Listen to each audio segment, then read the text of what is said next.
Good evening. It is 4:05 p.m. and I'd like to call the March 10th, 2021 regular board meeting of the Inglewood Unified School District to order. This meeting will be conducted pursuant to the provisions of the Governor's Executive Order N2520, which suspends certain requirements of the Ralph M. Brown Act. Furthermore, in compliance with Governor Newsom's Executive Order N2520, in response to the ongoing COVID-19 outbreak, the district will conduct this meeting as a video and teleconference. We're going to move to item number 2. Ms. Montenegro, please call the roll. President Dr. Carlos McGee. I'm present, thank you. Welcome. Board Vice President Ms. Margaret Turner Evans. Present. Board Member Naomi Hammonds. Present. Board Member Brandon Myers. Hello, present. Board Member Ernesto Castillo. Present. Thank you. And Dr. Erica Torres. Present. Dr. Bernadette Lucas. Present. Ms. Hedieh Kajabi. Present. Mr. Rafael Houston. Present. And Mr. Norberto Perez. Present. Thank you. Please be informed that Spanish language interpretation is available during this meeting. Ofrecemos interpretación al español durante la junta. Gracias. Thank you, Ms. Montenegro. We're moving on to item number 4. It is now 4:06 p.m. and I am going to recess to close session.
Thank you, everyone, for your patience. It is 5:01 p.m., and we will now reconvene to open session. We're going to move on to item number 6 of our board agenda. And I'd like to welcome one of our amazing students, Mr. Elijah Reed, to please lead us in the Pledge of Allegiance. Mr. Reed. Okay. Tell me when to start. You may begin, Mr. Reed. Okay.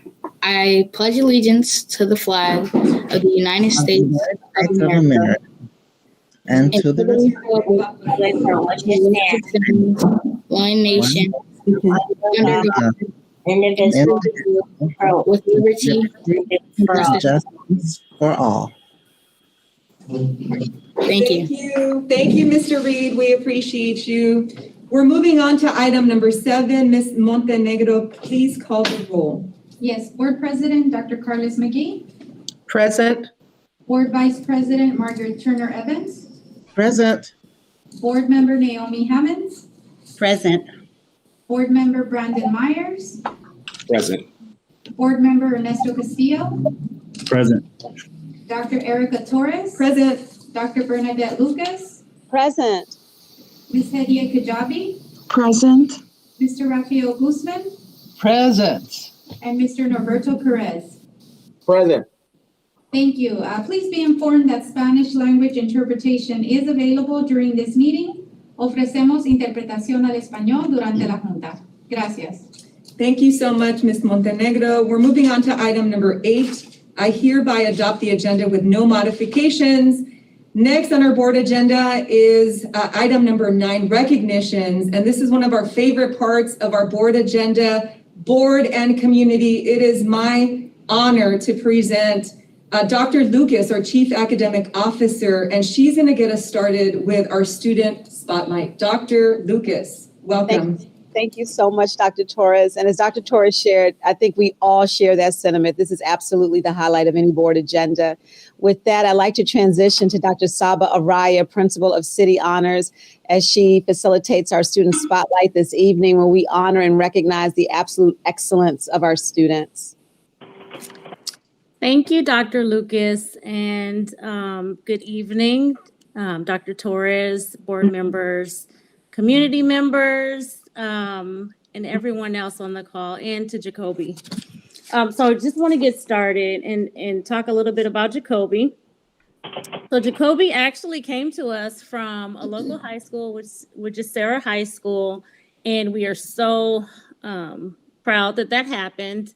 And last semester, Jacoby earned a 3.8 GPA. So I just want to give him a hand on that. That's an amazing feat. So we're excited about that. He's a very special young man. So I just want to read a little bit of the slide, maybe not all of it. So beginning his football career with Inglewood Jets at the age of 6, Jacoby Sims has become a standout athlete. He's currently a senior at City Honors International Preparatory School, plays the guard position for Inglewood High Sentinels. He recently received offers from 6 colleges, but he is going to be playing for Arizona Christian University in the fall. So amazing. Where he'll play offensive lineman and he'll major in business. In January, he toured the facility, and he loves the family-like community, which is important to him. And it's one of the reasons he fell in love with the campus. He also likes that Arizona isn't too far from his family. Although Jacoby will be out of state for college, he wants to maintain his roots by opening an Inglewood barbershop one day. So he wants to come into the community. Talk to you. Bye. He is a self-taught barber and an entrepreneur. Of course, that's why he's majoring in business. Who wants to start his own clothing brand called Hustle Vision. His inspiration comes from his personal experiences and his artistic.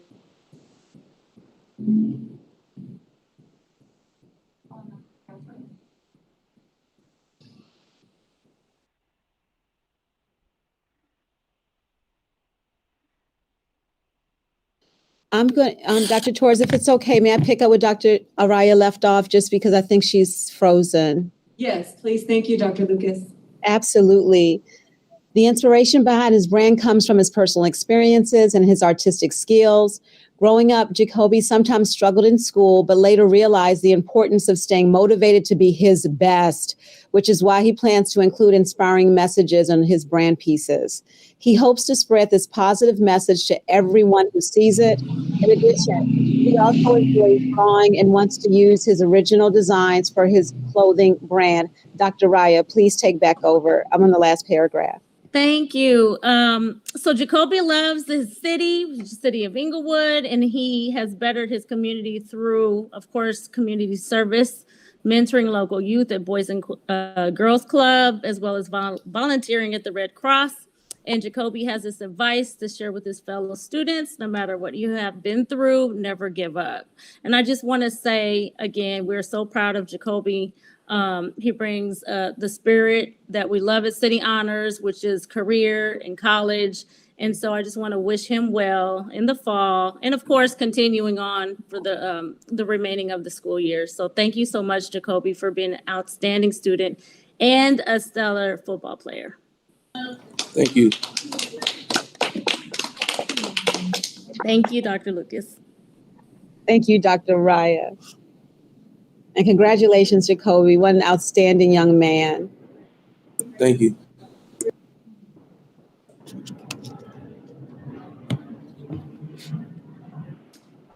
So Jacoby, I wanted you to know how proud we are of you. And this evening, we are so excited to celebrate you and all of your achievements. So congratulations, keep up the great work. And you represent the Inglewood Unified School District so well. Congratulations.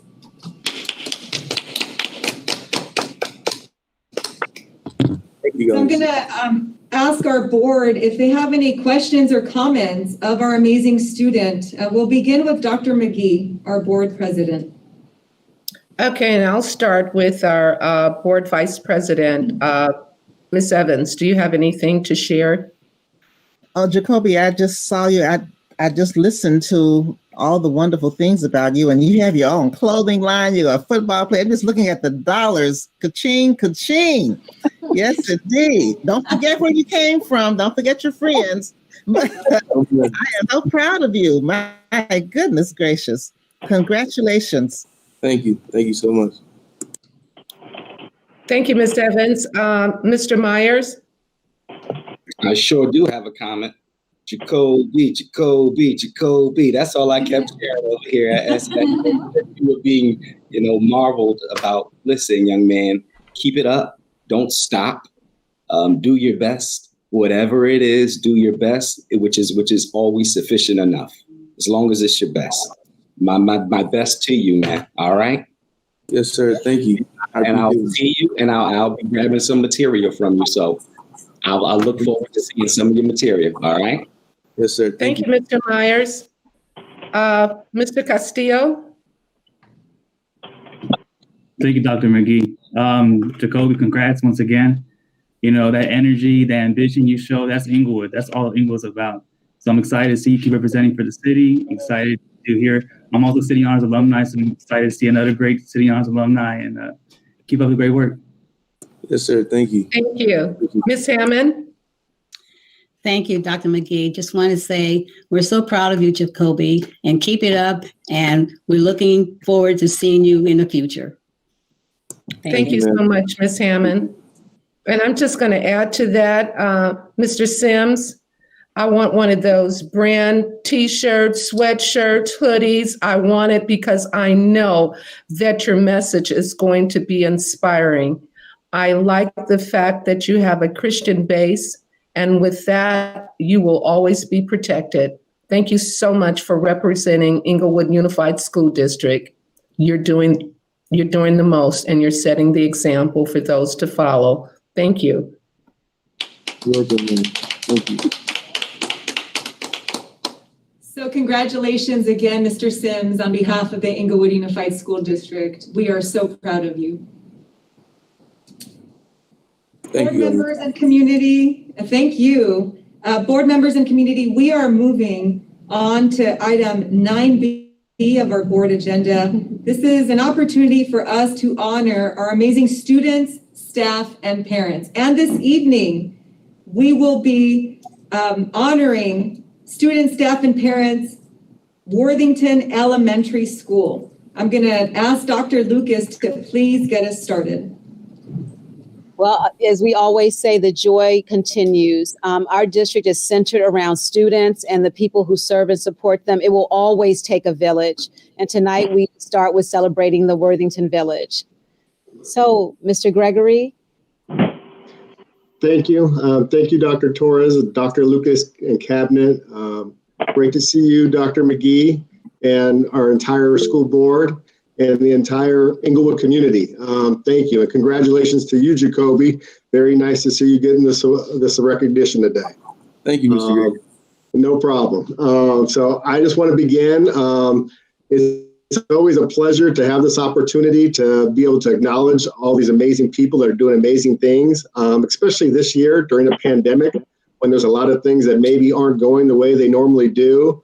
We've definitely had some very bright stars that have shined during this time. And so I look forward to now recognizing. I always like to begin with my students. Today, I definitely want to acknowledge two students that have a lot of similarities. The first one is Mariana Rodriguez, who is a 5th grade student. And then we're also going to be recognizing a 6th grade student, Prince Jackson. So the two of these students are two upper class at Worthington. They both get excellent grades. They come to school on time. They're always prepared.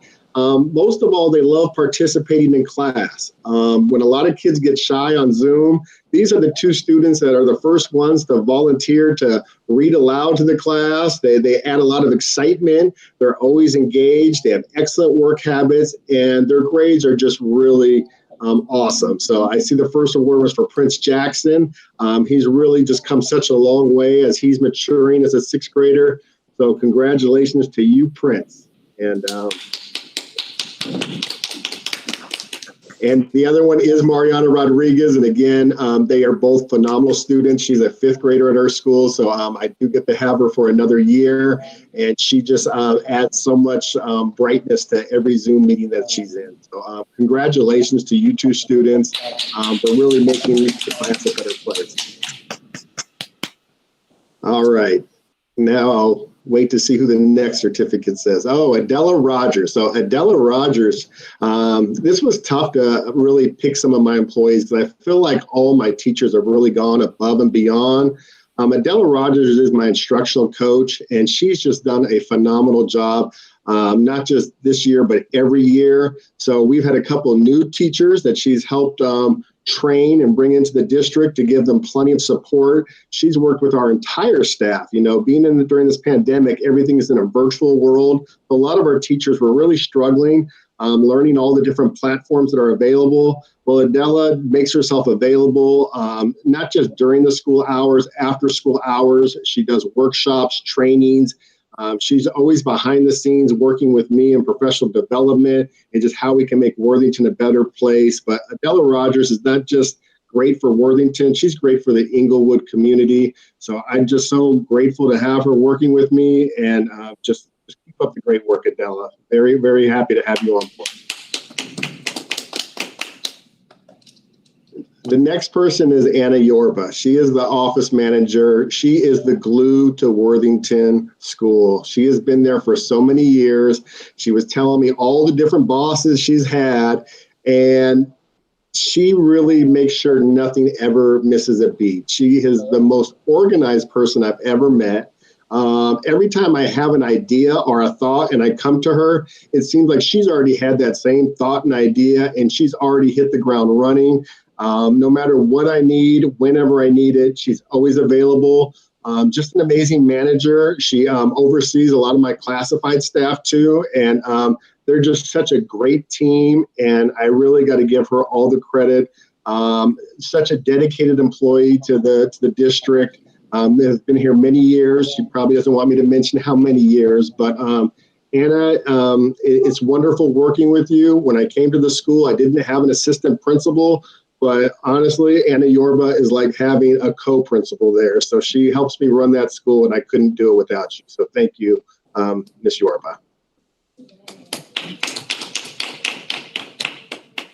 All right, I have 2 volunteers, yay. So my first one is Miss Matiaki. I got to meet her last year for the first time when I entered the campus, and she is probably the friendliest parent that I met. She volunteers and helps out wherever it's needed. She would always attend our meetings. And what I like most about her is she's really about community. She is the parent that is outside the school during drop off and pickup. She's talking to other parents, making sure that they're getting involved in the school activities. She's just one of those people that has a great personality. She brings people together, and she's just always available whenever needed. So thank you, Mrs. Matiaki. I really appreciate having you and your daughter on the campus. And my last person, I kind of snuck in another staff member here because during the pandemic, we've really been limiting the amount of volunteers we really have at the school. But Ms. Zuniga is actually a special ed instructional aide, but she stays and she comes early. She stays later than her day. She's always volunteering her time after her work hours to help wherever needed. We've gone through a good transition here at Worthington where we're really cleaning up the school, cleaning up the classrooms, and she's just helping every way. She was my first instructional aide to master using Zoom, and she's also been helping train all the other instructional aides to use Zoom. And she's just a pleasant face, and just whenever she's needed, she's always available and just a valuable member to the team. So I just want to thank you, Ms. Zuniga, for all the work that you do for our community. Thank you.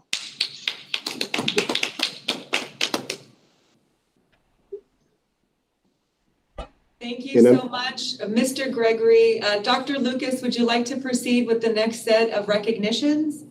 I would, and I believe next is Mr. Gregory's certificate. So at this time, I would like to honor Mr. Gregory's leadership at Worthington. Mr. Gregory is the type of leader who is an advocate for his school. He comes on fire to meetings to advocate for his students, his teachers, his entire community, his parents. That is so incredibly important. We just finished talking about the village, and Mr. Gregory makes sure that the village is advocated for at Worthington. Additionally, Mr. Gregory, in our principals meetings, Mr. Gregory, you'll have to forgive me for sharing this. I watch Mr. Gregory intently as I do all the principals because I feel a huge responsibility to make sure those meetings are meaningful for them. And he's always watching and thinking, and then he'll make a comment that really drives and moves the conversation. And that's really important because the learning, the leadership has to come from all sectors of the district, right? And Mr. Gregory is a huge part of that. He's like that silent type who, when he says something, you've got to listen. So, Mr. Gregory, thank you so much for your leadership at Worthington and at the district level. Thank you. It's my pleasure. Thank you, Dr. Lucas. Thank you, Mr. Gregory. And so we now transition to recognizing the village of Woodworth Monroe. Mr. Caldwell.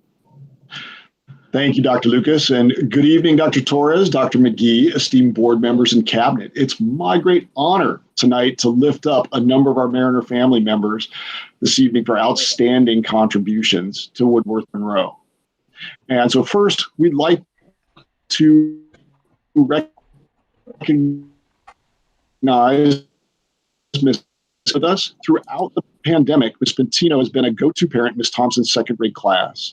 She helps parents, students, and Ms. Thompson with an open and giving spirit. Additionally, Ms. Pentino serves on our school site council and is a member of our school safety committee.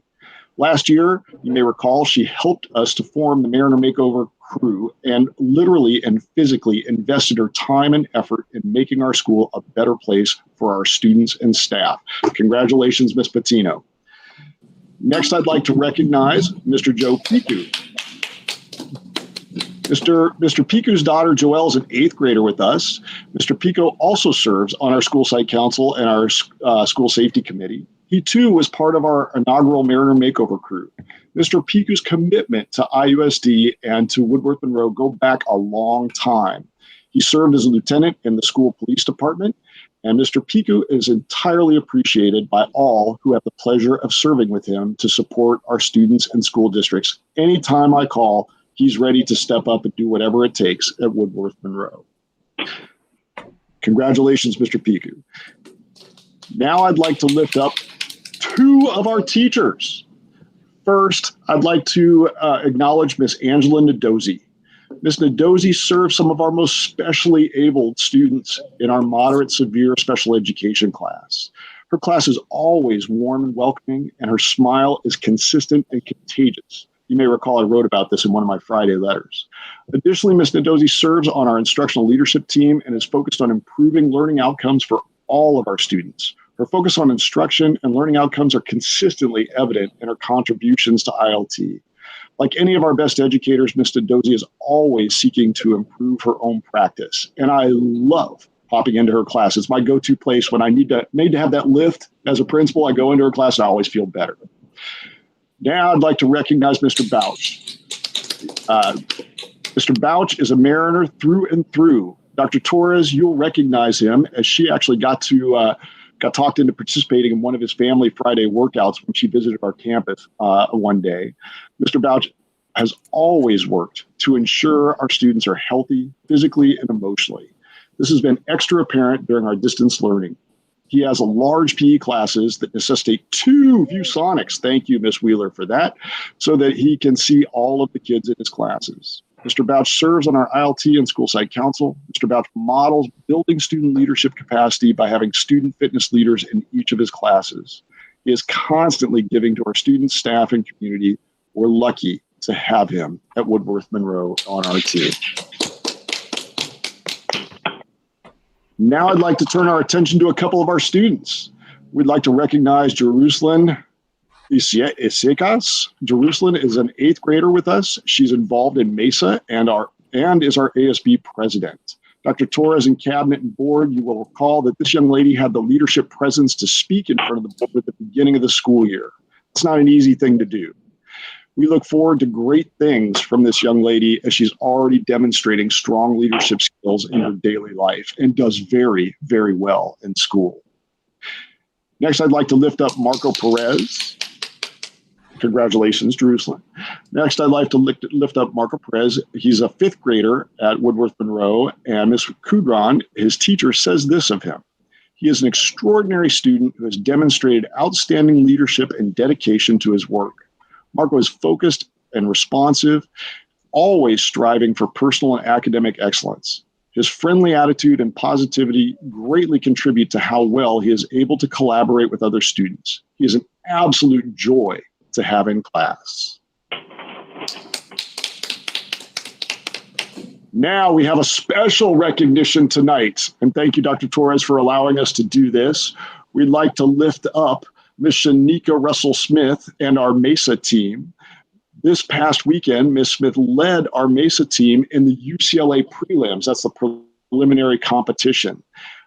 Woodworth Monroe left that competition with 27 awards. We thank Ms. Yeah, that's right, Dr. McGee. You can't beat that, right? We'd like to thank Ms. Russell-Smith for her leadership and dedication to our students and our school.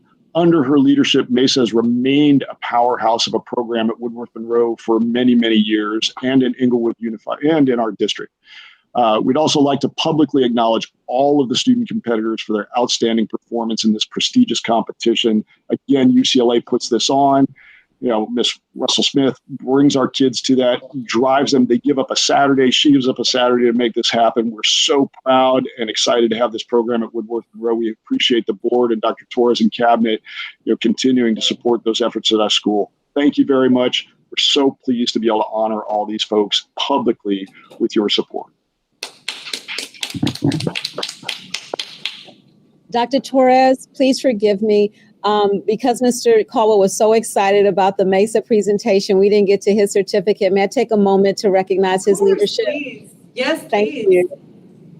And Mr. Caldwell, I know how excited you are about the MESA preliminary, so we want to take a moment to recognize your leadership. We are so blessed to have the principal group we have. I just finished talking about Mr. Gregory. I'm going to transition now to Mr. Caldwell. Mr. Caldwell is another principal advocate for his school. And any of us that have attended school or been at a school knows how important that is. Mr. Caldwell is a systems thinker. Whenever there's a challenge facing the organization, not just his school site, but including his school site, he has a thought about the system work of it. And that's where the leadership lies, right? That's how you make change and evolution in an organization. Anyone who knows me knows that I do not appreciate yes people. I appreciate divergent thinkers, people who think out of the box, and that is absolutely Mr. Caldwell. So if we could take a moment, Mr. Gregory's nodding, if we could take a moment to please acknowledge Mr. Caldwell and his passionate leadership. Thank you, Dr. Lucas. You make it easy. Yes, we have an incredible group of principals. We really do. Onward and upward. Thank you. Thank you so much, Dr. Lucas. And I too want to echo the sentiments. We have the distinct privilege of working side by side with amazing leaders here in our district. Mr. Caldwell and Mr. Gregory really exemplify true leadership here in our district. Thank you so much, Mr. Caldwell, Mr. Gregory, for all that you do each and every day on behalf of our students, families, and community. And to all of our amazing students, staff, and parents that were recognized this evening, thank you so much for your dedication, your commitment to excellence. We appreciate you and we congratulate you. Thank you so much for everything you do.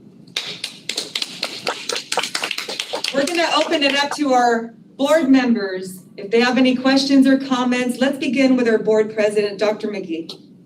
Thank you, Dr. Torres. And Ms. Hammond, would you like to say something this evening?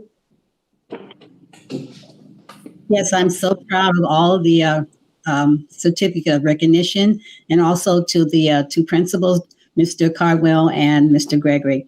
Keep up the good work. Thank you. Thank you so much. Mr. Castillo, would you like to say a few words this evening? Thank you, Dr. McGee. I'm really happy we took the opportunity to recognize everyone for their great work. A lot of work we do, it might seem thankless, but I want to make sure that we all know that we thank you very much for all the work you do for our students here at the school district. So thank you so much. And congrats to all the students and the staff that we recognize tonight as well. Thank you, Mr. Castillo. Ms. Evans, our Vice President. Thank you, Dr. McGee. We seem to be doing everything right, and it looks good. I was asked that question, like, what is it with Inglewood? What makes us great? And you guys make us look so good. Mr. Gregory, Mr. Caldwell, your staff, your teachers, everybody seems to love what they do. And you guys show that you love what you do. And we appreciate all of your efforts, and congratulations to everyone who was awarded tonight. And I think that's what keeps the people encouraged, because we do recognize that they are important. Our students are important. Our parents are important. So we have to keep this up. Thank you, Dr. Torres, for doing this, and Dr. Lucas. And I really love this part of our board meetings. Thank you. Thank you so much, Ms. Evans. And Mr. Myers, would you like to share something? Sure. Thank you, Dr. McGee. Great comments, Dr. Evans. I just want to piggyback everything that you said. These presentations, they do me so much joy.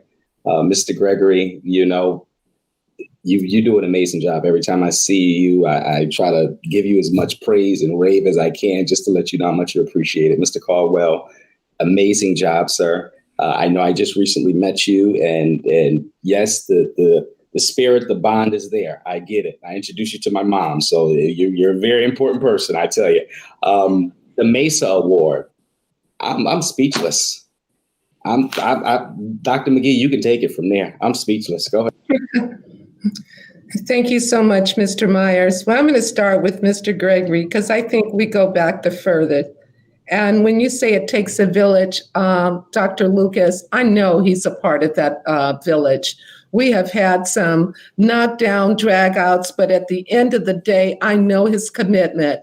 I met Mr. Gregory when he was teaching over at Daniel Freeman, and I had a contract at that time to come over and read and distribute books to that school.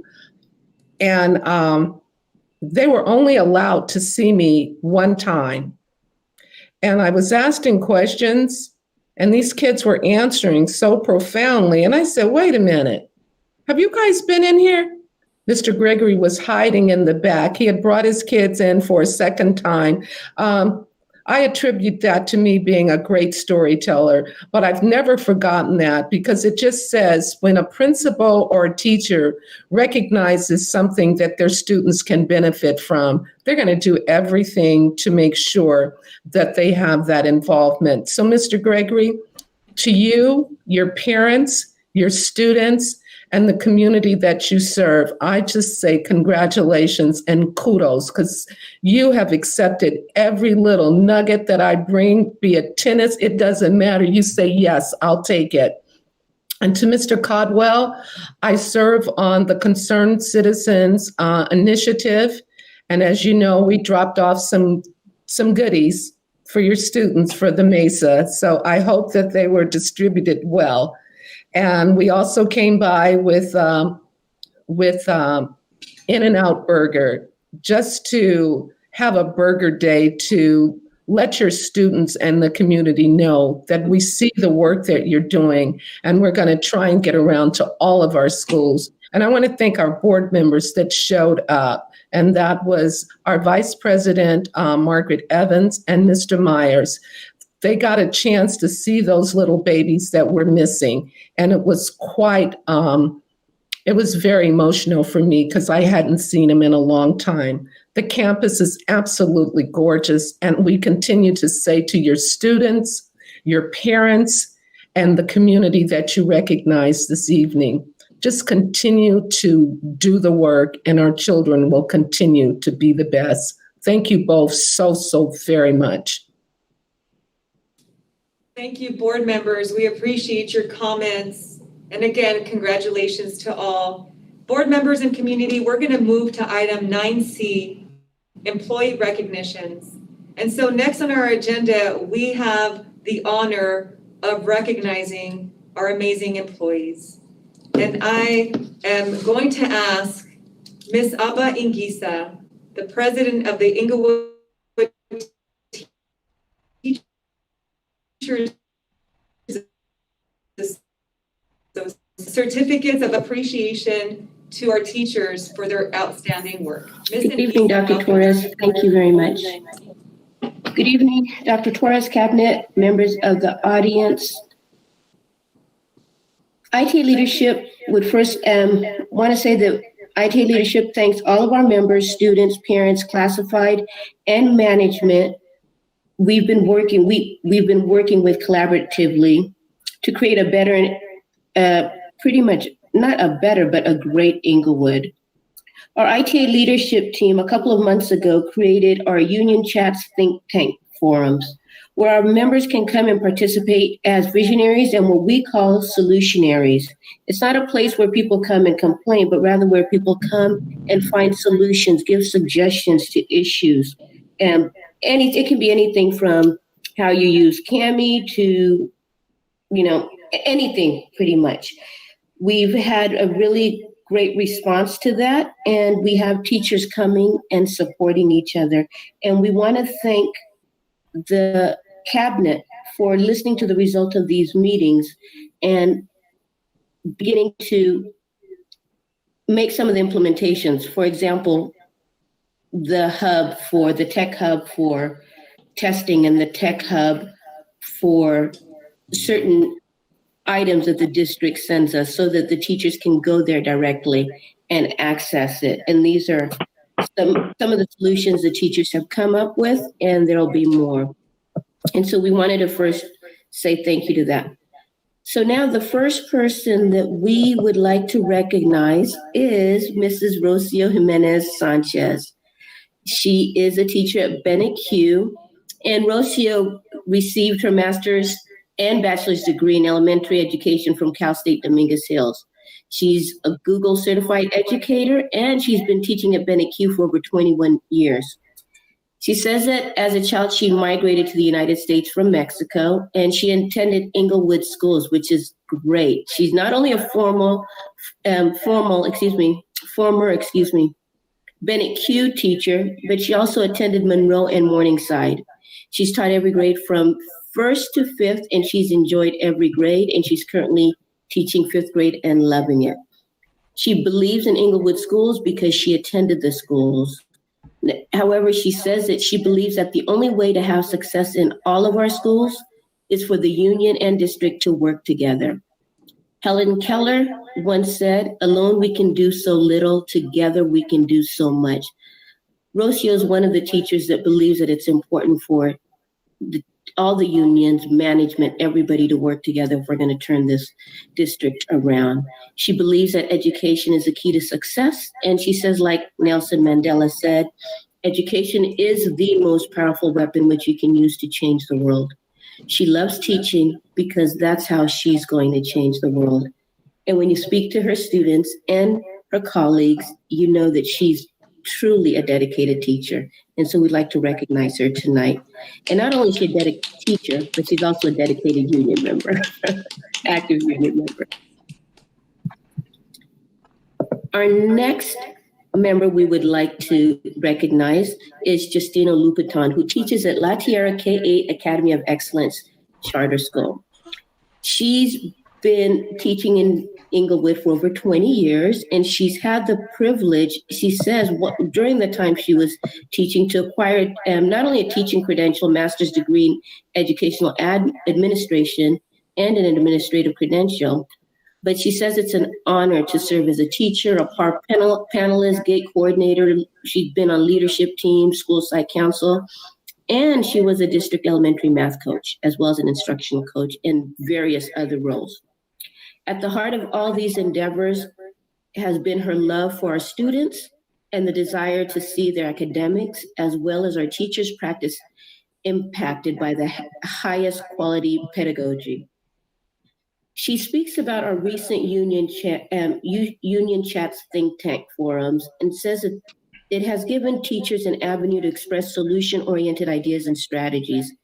These positive action steps can and must be implemented in order to enable both our teachers and students to not just merely survive the setbacks of this pandemic, but to thrive despite its obvious devastating effects on us, both academically, and otherwise.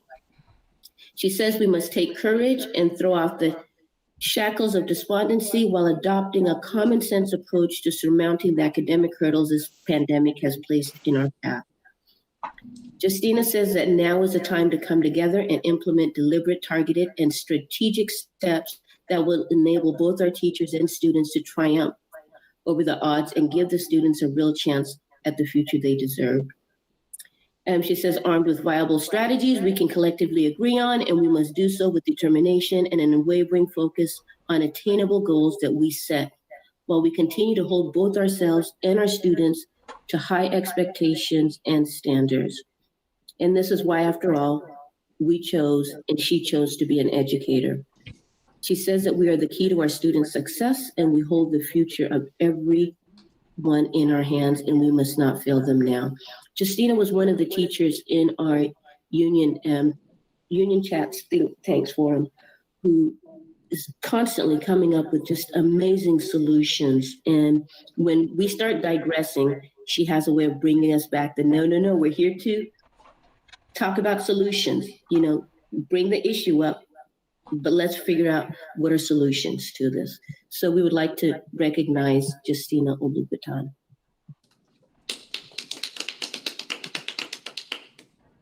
The next teacher, ITA member we'd like to recognize is Shana Mohammed, who's an English teacher at Inglewood High School. She's been teaching for 23 years now, and she says has its ups and downs as with any career, but she has had the pleasure of watching her students grow up from elementary through their college years, and many of them, alongside her son, will be 21 this month. And she says she's seen superintendents, district office staff, as well as many principals she's worked with come and go, but she's remained true to her calling. And that's to give back to the students under her care the same and better education, knowledge, and skills that were given to her. And what's interesting is that it was her 11th grade English teacher, Mr. Shoemaker, she said, who helped to shape and mold the teacher she is today, which, interestingly enough, is an 11th grade English teacher. She enjoys teaching, and it is her passion. and what the Almighty created her to be. She gets to work with some amazing people, all caring and enthusiastic to assist our future leaders in becoming who they are meant to be. Shauna says that the partnership between IUSD and ITA is vital to the success of our district, our schools, and our students, and that we must continue to work together, listen to the needs of every staff member, every parent, every student if we want to move this district forward. And she says that the expectations must remain high, not just of our students, but of ourselves as educators. And she says showing up every day and doing what's best for each student in our classrooms. And we must also we must also have high expectations for those students and let them know that anything is possible in life and to continue in the pursuit of excellence. They are her why.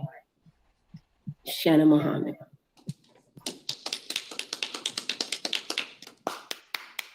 And our last member we will be recognizing today is Jorge Cruz, who is a teacher at Woodworth Monroe. Jorge is not only a teacher, all of these members that we're recognizing tonight have been active or are active in the union, and they're really serious about the union and the management working together, and they're serious about us transforming this district. Jorge is one of those teachers. He says that education is a great equalizer. It's his 13th year working in IUSD. Born and raised in Southern California, he was not IUSD student, but Linwood USD schools. And he is the first person in his immediate family to attend and graduate from college. This year, he says he's had the pleasure of teaching an 8th grade Algebra 1 class, and most of his students had him as a math teacher for 7th grade. He sees himself in them because, like them, he also took Algebra 1 in 8th grade. And he was also the 7th grade math teacher for most of his Math 8 students. Himself being a 7th grader during the 1992 Los Angeles riots is another reason why he sees himself in his students. Seeing what they've had to go through this past year has given him a reason to work harder this school year. He's not taken any absences at all this school year, and he's hanging in there. And he says he's going to hang in there and try not to do it at all, just so that he's there for his students. He tries his best to expose his students to the universal values of hard work, effort, and respect. And he tries to bring out the potential that his students have with regard to math. He truly believes that every one of them can master math concepts by the end of the school year. And he works to instill in his students that the more math they know, the less people can try to take advantage of them. Knowledge, Jorge says, of math, like education, is a great equalizer. So on behalf of ITA leadership, we would like to recognize these 4 members tonight. Thank you very much. Thank you so much, Ms. Ngisa, for your beautiful presentation. And on behalf of the Inglewood Unified School District, I want to recognize our amazing educators. Thank you so much for everything that you do. I am truly inspired by what has been shared this evening. So thank you again, Ms. Ngisa, for joining us. I'm going to ask our board members if they'd like to share a few words. Dr. McGee. I'm going to start with Mr. Castillo, if you'd like to share something. Thank you, Dr. McGee. I really enjoy hearing these backstories of why our educators decided to be educators in the first place. It's amazing to hear that there's such passion for education, for development of our students, and that is why they're being recognized today. So I'm very glad we're doing that. So thank you for recognizing them today. Thank you so much, Mr. Castillo. Mr. Myers. Thank you, Dr. McGee. I'd like to say congratulations to all of our teachers for being recognized.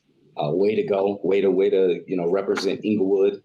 I do believe that a lot of thoughts and mentions in the readings of 2 partnerships with the union is very vital, and I definitely agree and I concur with those sentiments. And I look forward to working with the Teachers Association so that we can produce vital and effective strategies for our kids. Thank you, Mr. Myers. Ms. Hammond? Thank you, Dr. McGee. I just want to say thank you, all teachers. I know how hard it is, but you're so dedicated and keep it up. Thank you. Thank you. Vice President Evans? Well, I'd once again like to congratulate the teachers who have been awarded these certificates tonight. You are doing an amazing job during this pandemic, and my hat's off to all of you for all of your efforts. I know it's not easy. It wasn't easy before the pandemic, and now during the pandemic, I know it's not easy still, but I congratulate you for, as you say, hanging in there. So just continue to hang in there with our kids, with this district. We appreciate you for all that you do. Thank you so much. Thank you, Vice President Evans. I want to say thank you to Ms. Ndisi for spearheading our unions, which our teachers so vitally depend on when there is a voice that needs to advocate for them. And I join my board colleagues in saying thank you for the work. Without your dedication to our school district, our students, and our community, we would not have the village that we envision to have. So thank you all so much. Thank you, board members. Thank you again, Ms. Ngisa, for joining us this evening. So board and community, we're going to move to item 9C2, and this is employee recognitions of our CalPro members. And I'm going to ask Ms. Cheryl Joseph, our president of CalPro, to please get us started with presenting certificates of appreciation for our classified employee members. Welcome, Ms. Joseph. Thank you. Good evening, Dr. Torres, Cabinet, parents and visitors in the community. My quote tonight is teamwork makes the dream work, and this is for everyone, certificated. And also, you do not find the life, you make the life. For those that I'm recognizing tonight. Tonight will be Veronica. She works at Woodworth Monroe in the library. Thank you so much for your hard-earned work that you are doing for Inglewood. Next. This is one person that I should have recognized last year. He has been with our district for quite some time as an officer. He protects us, the school district, and our children. Officer Golden, I want to thank you for all the work you have been doing through the years, and especially the past 3 years since you've been by yourself doing the work. Thank you again from CalPro Union. Ernest works in maintenance department. I would like to take the time to thank him for all the hard work that he has been doing since the epidemic. Thank you. Tremaine Brown works for transportation. He rides our babies around, picks them up, drops them off when school was in, and he is still working as we speak now in different departments. Thank you for your hard work. This young lady works in payroll, and I had to recognize her because she has been working by herself for quite some time in payroll, but she is getting the job done. Thank you, Angeles. Ms. Gomez, I appreciate all the work that you have been doing by yourself. So if you need me, reach out. I'll come help.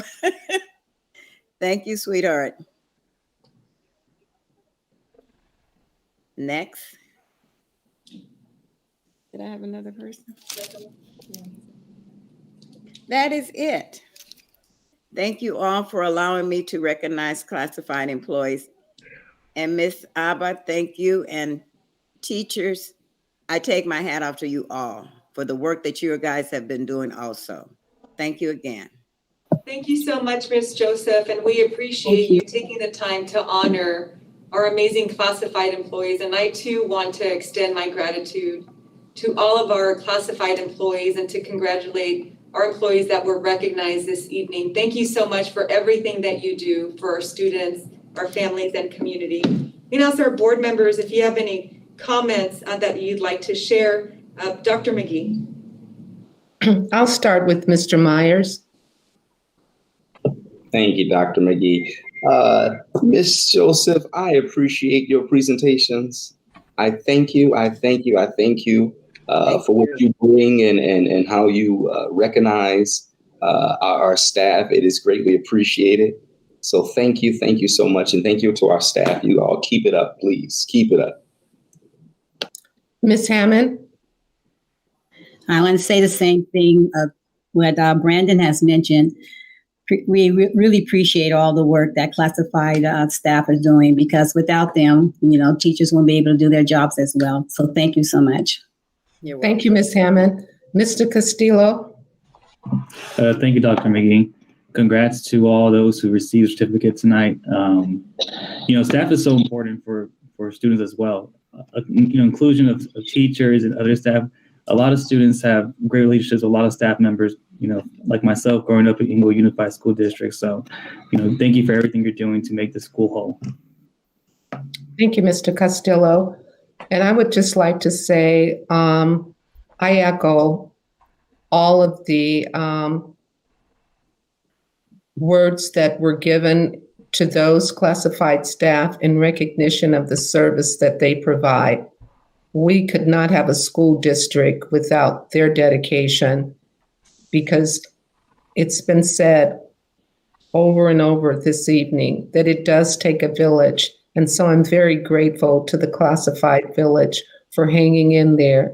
And this pandemic has really tested all of us. But when I drive around and I see our campuses, when I see that certain things are still being done, I have to say thank you. Yes. Thank you all. Thank you. Thank you, board members, and thank you again, Ms. Joseph, for joining us this evening. Board and community, we're going to move to item 9C3 of our board agenda. This is employee recognitions by the Inglewood Management Association. And I'm going to ask Dr. Danielle Goolsby, the president of the Inglewood Management Association, to please get us started. Welcome, Dr. Goolsby. Good evening, board members, cabinet, and community. Thank you for hanging in there with us this evening. The Inglewood Management Association is comprised of all of the administrators, managers, and directors in the Inglewood Unified School District. And each month we ask the members to complete a survey that where they have an opportunity to nominate their colleagues for these recognitions. So first, we would like to honor this evening Mr. Anthony Boyd. Anthony Boyd is our operations supervisor in the maintenance, operations and transportation department. And here is a quote from one of his colleagues, one of our colleagues. Anthony is always available. He is professional, shows up and helps. He makes sure that tasks are completed and follows up and makes sure that all the work is done. He's always has a great smile on his face and is just wonderful to work with and a great asset to the school district. So let's give a round of applause for Mr. Anthony Boyd. I echo that as well.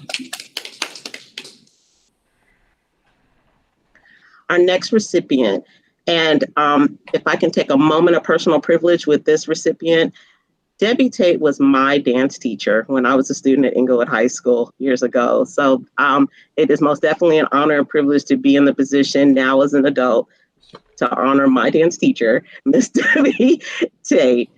Debbie Tate is the principal of Inglewood High School and also the community, the Inglewood Community Adult School. And here's a quote from one of our colleagues. It said, Ms. Tate is always advocating for secondary education and administrators to receive the necessary support to improve student enrollment, attendance, and overall academic performance. She has also successfully put systems in place at Inglewood High School and contributed to Inglewood being taken off of probationary status with WASC. So the Inglewood High School got the WASC accreditation. So let's give a round of applause to my dance teacher, Ms. Debbie Tate. And finally, our last recipient for this evening is Ms. Terry Wheeler. Terry Wheeler is our Executive Director of Information Technology. And one of our colleagues stated that Terry has always been there for the students. Upon the drop of an email, she's providing students with Chromebooks and also helping them provide access to their classes and assistance with technology. So I also like to echo that this has been a very trying time with technology in terms of all this information coming in, all the equipment, and getting her team together to assist us. It has been a huge job. So let's please give a round of applause for Ms. Terry Wheeler. And these are our recipients. Thank you so much to all of them. Thank you to all of our managers, and thank you again. And I also like to echo the other leaders of the CalPro as well as ITA in acknowledging all of our recipients this evening. Thank you. Thank you so much, Dr. Goolsby, for your wonderful presentation. And again, I want to extend our gratitude and appreciation to all of our managers and to congratulate our recipients this evening. Thank you again, Dr. Goolsby. We appreciate you. Board members, do you have any comments to share? Dr. McGee. Vice President Evans, do you have anything to share? Yes, I would. I just want to share that I've been attending meetings with other districts around the county, and especially to Terry, when they talk about the issues they're having with Wi-Fi and they don't have computers, they don't have this. And I said, not in Inglewood, we have everything we need and our students have everything they need. So thank you very much, Terry, for that. It just made me proud to be able to say that about Inglewood. And to all of you, Ms. Tate, well, we don't even have to talk about Ms. Tate. We know, thank you for getting us WASC certified, getting Inglewood High WASC certified. That's a feat in itself. It's just wonderful to be able to recognize the workers that we have, the people, not just the workers, but the people in Inglewood. Again, we seem to be doing everything right. We try to do it. We try to make sure that teachers have everything that they need to be successful. Everybody who's working behind the scenes to make sure this district remains running. It's just wonderful to have people who are so dedicated to the school district to make sure that we are doing things that we're supposed to do. So I'm just waiting for us to burst out of the top of the list of great schools. That's my goal. Thank you. Thank you, Vice President Evans. Mr. Castillo? Thank you, Dr. McGee. I just want to echo the same thing. Congratulations to the members of the management team. Again, management can be very thankless position, but I'm glad we're able to recognize them and recognize that their leadership has been a great, huge part of the efforts we're doing here at Inglewood Unified School District. So congrats again. Thank you so much, Mr. Costello. Mr. Myers? Sure. Thank you, Dr. McGee. Mr. Costello, I tell you, the exact words that you said, you took them right out of my mouth. I mean, the management is so imperative to function, and especially in this pandemic time, I tell you, kudos, way to go. Pat you a million times on the back. Miss Terry Wheeler, Miss Tate, is there anything that you don't do? I'm done. Mr. Boyd, you keep it up, sir. But Dr. Goolsby, great job. Thank you, Mr. Myers. Ms. Hammond? Thank you, Dr. McGree. I agree with all of the board members. Appreciate the management team very much. Thank you again. Thank you, Ms. Hammond. And I want to say thank you to Ms. Goolsby for your leadership with the management team. Terry, you know you're very special to me because you do take your job seriously, and I've never had an opportunity where I've called you and you weren't able to assist me. Ms. Tate, your leadership over at Inglewood High is par none. You know, I appreciate just the way you are, you know, spending your time making sure that our adult school is running and still keeping Inglewood High Centennial safe.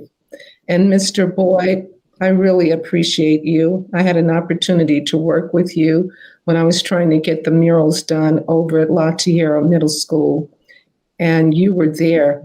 I was so unprepared, but you came through for me and we were able to get those murals up in record time. So again, thank all of you for your leadership. It is very much appreciated. Thank you so much, board members, for your comments.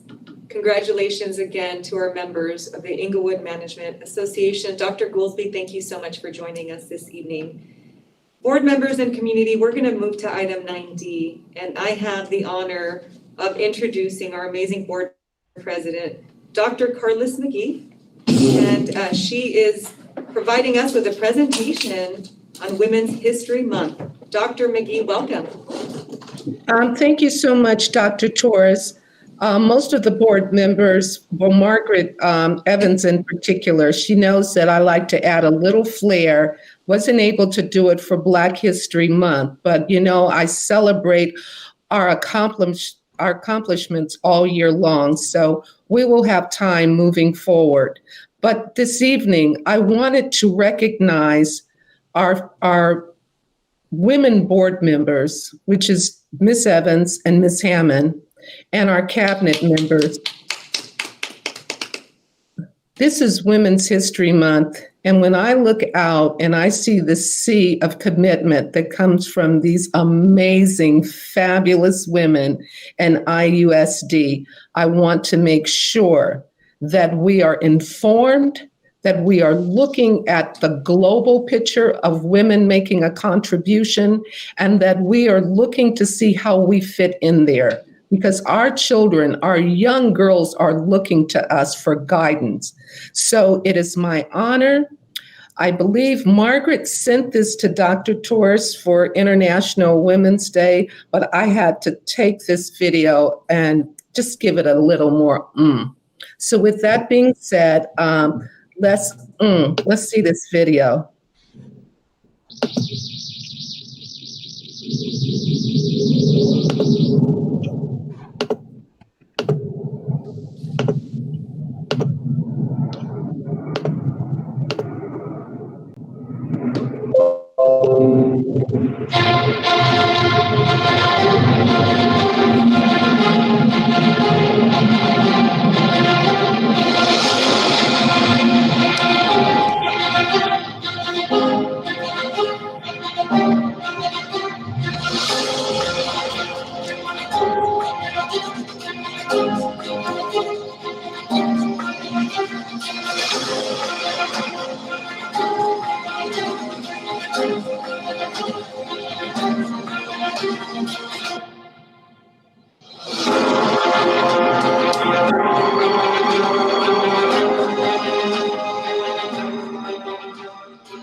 I want to thank our IT technician, and once again, I want to thank all of the women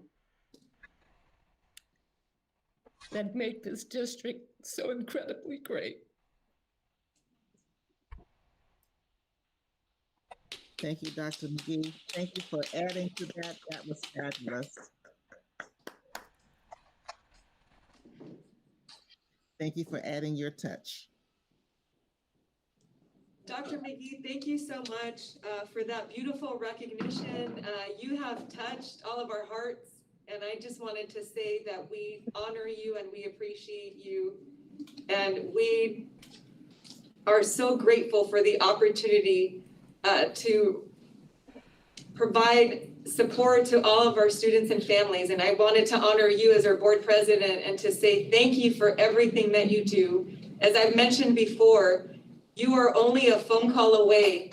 And whenever we need support, we call you and you always say, yes, we got this, let's make it happen. So thank you, Dr. McGee, for this amazing presentation.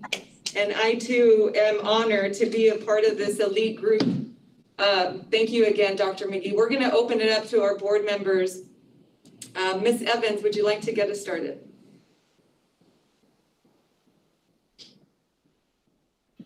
Thank you, Dr. Torres. Let's see. I'll take over from where Carlos left off. Mr. Castillo, would you like to have a word? Thank you. That was an amazing video, just to really highlight the level of importance our women members and cabinet members are to this district. It's, you know, for me, there's countless women that I can acknowledge that have been a huge part of my development for me to be where I'm at right now. And it's also important to recognize that without women, there's so much we're not able to do, not able to experience, not able to feel, and not able to accomplish. So thank you so much for all the work the women have done here in the school district. And yeah, that was great. Thank you so much. Thank you. Mr. Myers, would you like to have a word? Now, you know, I would like to have a word. I would like to say, first of all, thank you. Thank you to the mothers of the earth, the nurturers, the reproducers, the continuous ones that bring us life on this earth. Thank you so much. I don't think that it's recognized enough. And you all are giving your flowers so much, but you are the reason why this world circles around. You are the reason why we function. Every little boy like me has a mom, and it's the most important individual in my life. And so when I look at you all women and how you all have been so powerful at pushing this district forward, pushing our world forward, pushing our minds, our way of thinking, evolving us as males, I thank you so much. And there's not enough thank yous I can say out my mouth, but I appreciate you. I appreciate every one of you, and I celebrate you. Thank you. Thank you so much. I wanted to hear from the men first. Okay, Ms. Hammonds, would you like to have a word? Wow, thank you, Dr. McGee. What a pleasant surprise. And I learned something tonight. So many women of the world are in charge, and that's great for us women. And appreciate you for actually exposing that to the Inglewood Unified School District. Really appreciate you. Thank you so much. You're one of a kind. Thank you so much. Well, Dr. McGee and Dr. Torres, I shared that on the first day of Women's History Month because I was so impressed with all of the women around the world who are leaders. And for Dr. McGee, with your extra touch and adding us in there, I thought, all right, I didn't know how to do anything like that. So thank you so much. I think that was a powerful presentation to include, because as I looked at it and I said, we need to add some more women to this, but I didn't know how to do that. So thank you, Dr. McGee, for doing that. I thought that was a powerful presentation because women are taking charge. Thank you. Now to you. Well, hopefully we can share that with our students. We have such a platform to give the world and to show the young girls here in Inglewood Unified School District not only what's happening on a global level, but what we're doing day to day to make a difference. So however we can empower our young girls, let's just do it. Thank you so much, all of you. Thank you so much, Dr. McGee. This has truly been an inspiration to all of us. We appreciate you and thank you so much for putting this together. This is such a beautiful recognition, a wonderful surprise, a wonderful gift for all of us. Thank you again. Board members and community, we're going to move to item number 10 of our board agenda. This is student reports, and I am so honored to introduce two of our amazing students that will share their student reports with us. And so first, I am so happy to introduce one of our amazing students from La Tijera Academy of Excellence, Mr. Anthony Holloway. Welcome, Mr. Holloway. Nice to be here. Okay. Good evening. My name is Will Anthony Holloway. I am a 7th grader at La Tijera K-8 Academy of Excellence. I am proud to serve the ASB president at La Tijera. We recently had an ASB meeting where we discussed our upcoming spring spirit days and reviewed our ASB finances. As CAA SPP testing approaches, we are preparing for the test by using Standards Plus. At our recent semester award ceremony, I was recognized as one of the few students to make the honor roll at La Tijera K-8 Academy. Distance learning has had its challenges, but I can honestly say that I am enjoying it because I got closer to my family and I learned how to cook. Some of the greatest things that I've enjoyed during distance learning is mastering computer skills. I now know how to use spreadsheets and turn in assignments on Google Classroom. I also learned how to navigate on Zoom and have proper Zoom etiquette. It has been difficult because I miss playing with my friends on the playground and eating lunch with them. Today, I began the mentorship program at La Tijera. I can honestly say that I am excited.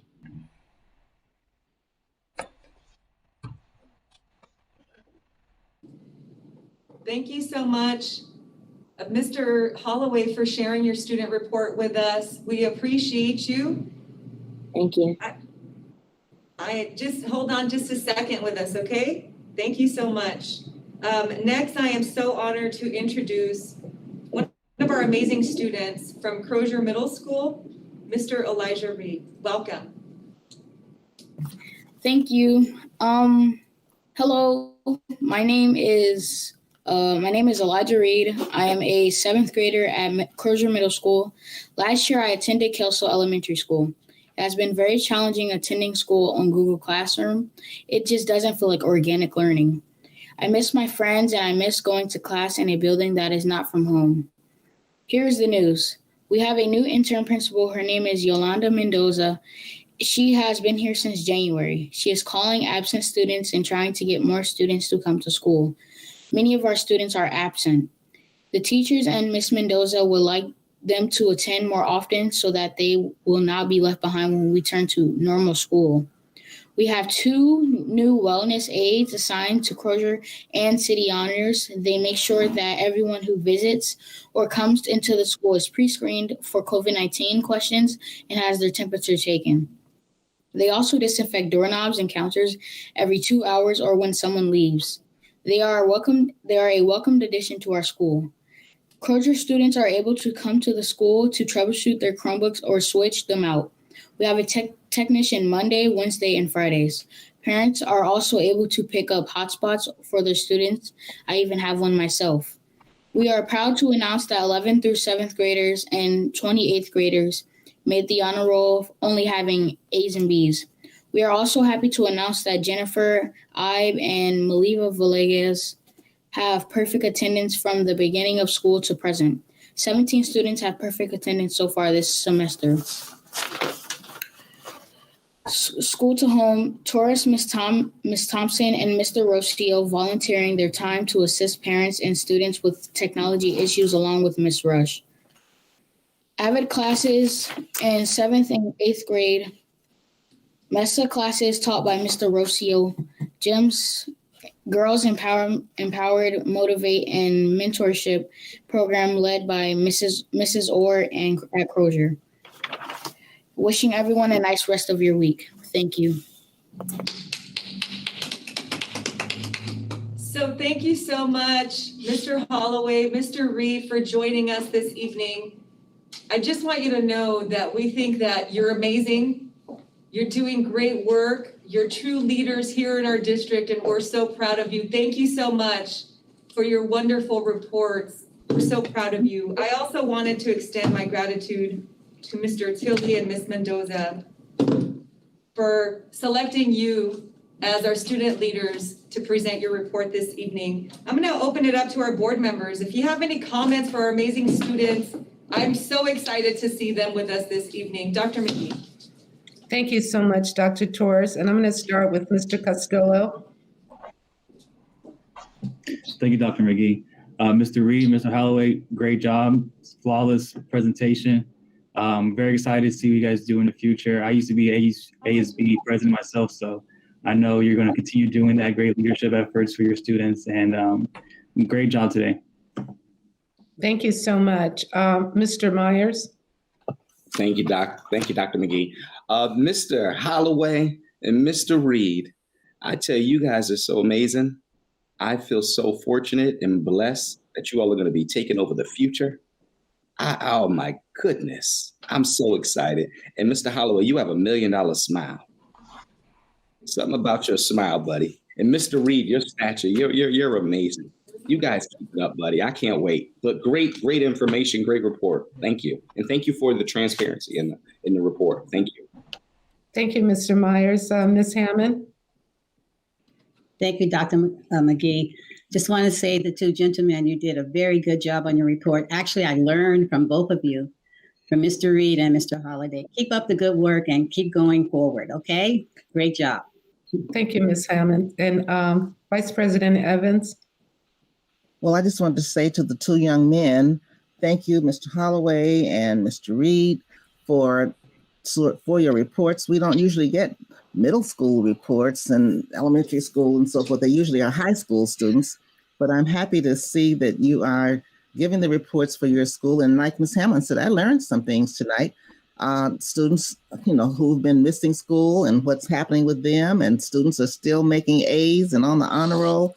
So this is good to know. I'm glad to know that things are working, and you let us know that it's not easy. And I'm sure it hasn't been easy, not being able to see your friends and be with them, but you're hanging in there doing what you need to do so that you can be successful. So congratulations to both of you. Thank you for making such good reports tonight. Thank you. Thank you, Vice President Evans. So Mr. Holloway and Mr. Reed, someone said earlier that your future is bright. You are already a light in the district and a light in your community. Just keep shining. Keep shining. Thank you so much. Thank you so much, board members, and thank you again for joining us, Mr. Reed and Mr. Holloway. You're amazing, and we miss you. We can't wait to see you very soon. Please take care. Board members and community, we're going to move to item 11. This is under reports and presentations. And the first item here is item 11A. And I am so excited to provide an update on reopening of schools. And I am going to be joined by Mr. Perez and Dr. Lucas so that we may provide our parents, our board, and our community with a comprehensive update on how we are planning to reopen our schools. And so as all of you know, it's been nearly a year since we announced the closure of our schools, but we weren't alone in the school closures. As all of you know, school districts across the state and nation physically closed campuses and transitioned to distance learning seemed like it was overnight. And so you may have heard the recent news that on February 15th, 2021, the Los Angeles County Department of Public Health announced that Los Angeles County schools may reopen for in-person instruction for students in grade levels TK through 6. And the state permitted elementary schools to reopen when the county reached a 7-day COVID-19 adjusted rate of 25 per 100,000. And so based on information recently shared by the Los Angeles County Department of Public Health, Los Angeles County may be moving from the purple tier, which we're currently in, to the red tier very, very soon. It seems like it's going to be announced within the coming days. And so counties in the red tier will be eligible to reopen for grade levels 7 through 12. And so in today's presentation, we're going to provide you with a detailed update on how the Inglewood Unified School District is preparing for a safe reopening of schools. And I want to just highlight that our priority has always been the safety and health and well-being of our students and staff. And so following this presentation, we're going to ask all of our families to complete a reopening model selection form to let us know whether they would like their child to remain in distance learning environment or a hybrid learning model, which will include in-person instruction and distance learning. And so to provide you with an overview of our presentation, I'm going to begin by sharing COVID-19 data for the state, the county, and the city of Inglewood. And I'm also going to provide you with an overview of our reopening preparations and plans. And so what I want to highlight is that we continue to review data for COVID-19 on a daily basis, and decisions for reopening of schools are based on data that we review. Mr. Perez will provide details on the health and safety protocols that are being put in place at our district and also all of our school sites. And Dr. Lucas will provide an overview of the instructional delivery model options that will be available for our students, which includes in-person hybrid and also full-time virtual distance learning. And then finally, I will review our continued efforts to support all of our students, families, and staff. And so we have been looking forward to welcoming our students and staff back into our schools. It's been too long, and we miss our students and staff.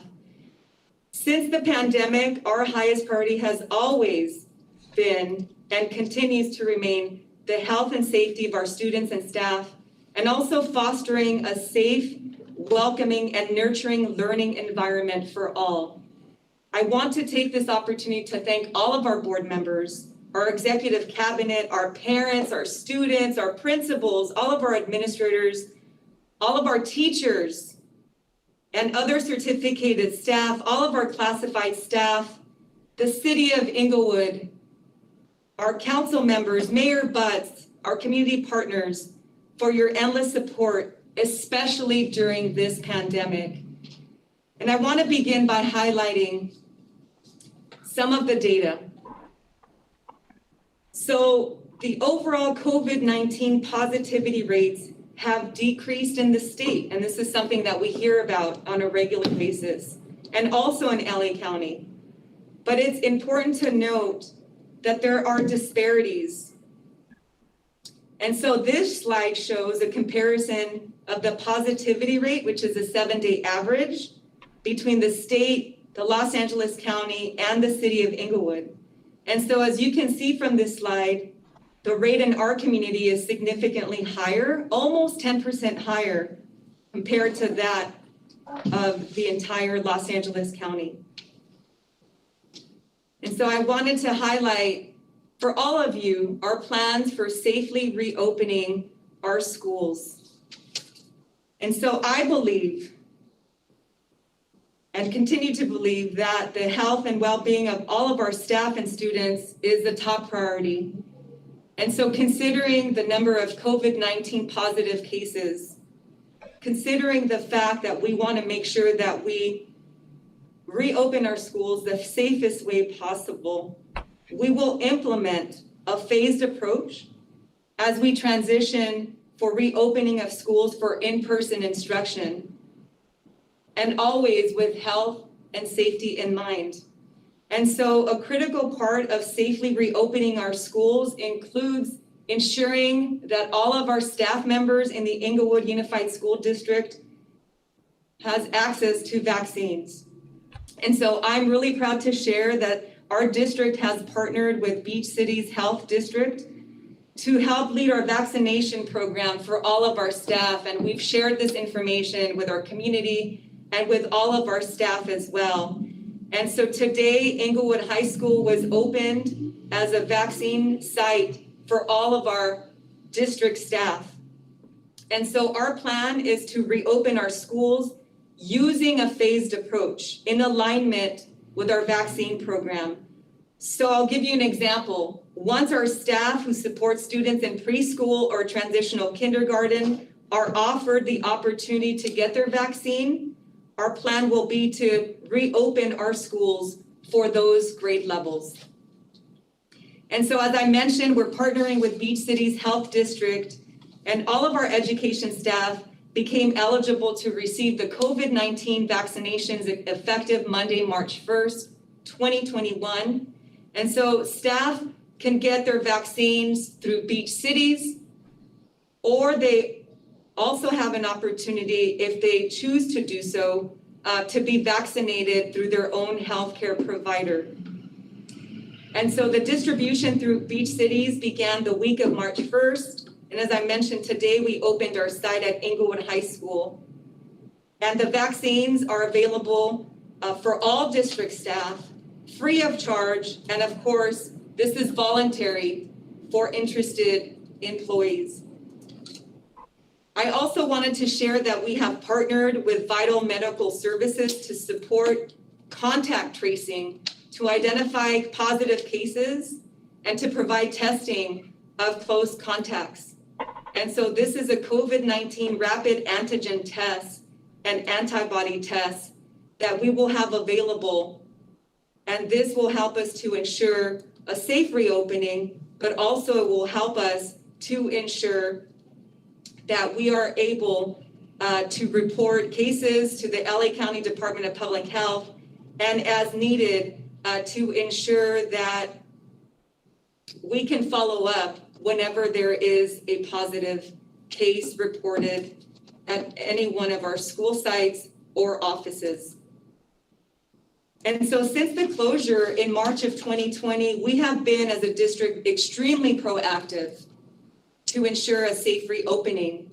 And so I have shared in the past that we have met regularly with the Los Angeles County Office of Education, and we meet weekly with the Los Angeles County Office of Education, the Los Angeles County Department of Public Health, to talk about safety and reopening of our schools.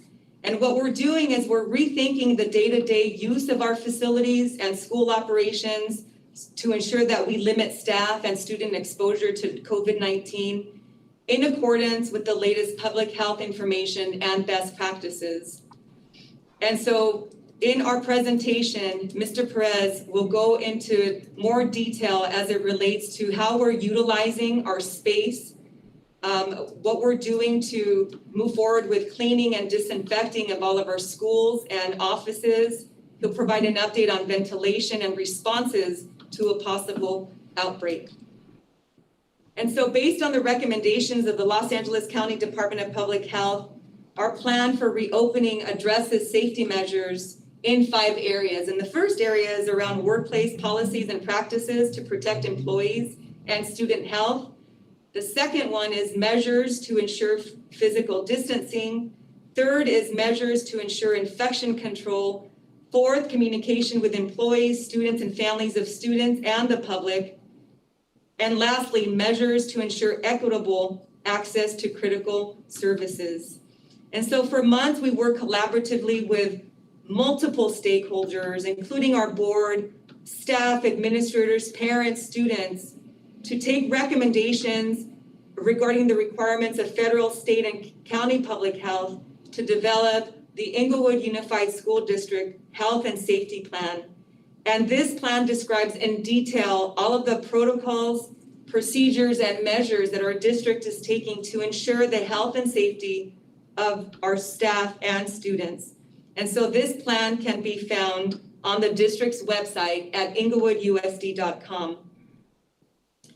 And so we have also met monthly with our district safety committees, and we have had ongoing conversations and communications with our principals and school site safety committees. And so early on in this pandemic, we convened a reopening of schools task force, which began meeting in the spring of 2020. And to ensure that all stakeholders contributed to the development of this plan, we included board members, district staff, administrators, all of our labor partners, students, parents, and community partners. And we focused our efforts on effectively identifying procedures and protocols that we need in order to safely reopen our schools. And the areas that we focused on include family and community engagement, health and safety, instruction, operations, and social emotional support. And as all of you know, since we closed our campuses in March of 2020, we have been updating our school district community on a weekly basis. I send out messages to students, our board members, community members, every Friday. And we share updates regarding meal distributions, instructional and support services, and other resources. We also post critical updates and information on social media and also on our website. We have also surveyed our families regarding reopening of schools. And we've done that for months now. And what I wanted to share with you is that in our latest reopening survey to families that was recently distributed, 71% of our families stated that they did not feel comfortable sending their child back to our schools once we as a district returned to in-person instruction. And so as I mentioned earlier, we're going to be sending our parents a communication after this presentation. And we ask our families to kindly complete this form so that this can assist us with our planning process. And so I'm going to turn it over to Mr. Norberto Perez, our Chief Operating Officer, so that he can provide us with details regarding health and safety protocols. Mr. Perez. Thank you and good evening, everyone. It is my pleasure and honor to talk about the health and safety that IUSD has implemented. I want to give a big thanks to the team, not only from the maintenance department, but from the principals, from district, everyone in the district working together in our safety planning to ensure that we are safe, and reiterate what Dr. Torres said. We are reopening in a safe manner, and I will give some highlights of some of that safety that will be in progress. Next slide, please. Following the recommendations of the Los Angeles County Department of Health Services, as well as CDC, as well as just the state health department as well, and CDC's Center Disease. Okay, I'm forgetting what CDC stands for. Center for Disease Control. Thank you. I'm thinking of CDC or Children's Development Center. So thank you, Dr. Torres. But anyhow, we are following all of those guidelines to ensure that not only are we meeting, but are exceeding. All of our classrooms have been set up with a 6 feet distancing. Although we are able to have classrooms set up with 4 feet, we are not going to utilize a 4 feet distancing. We are going to utilize the 6 feet distancing. We have purchased enough barriers for all of the classrooms as well as the offices. Appropriate signage has been posted and is available. Not only they've been delivered, but we have a surplus of items as well.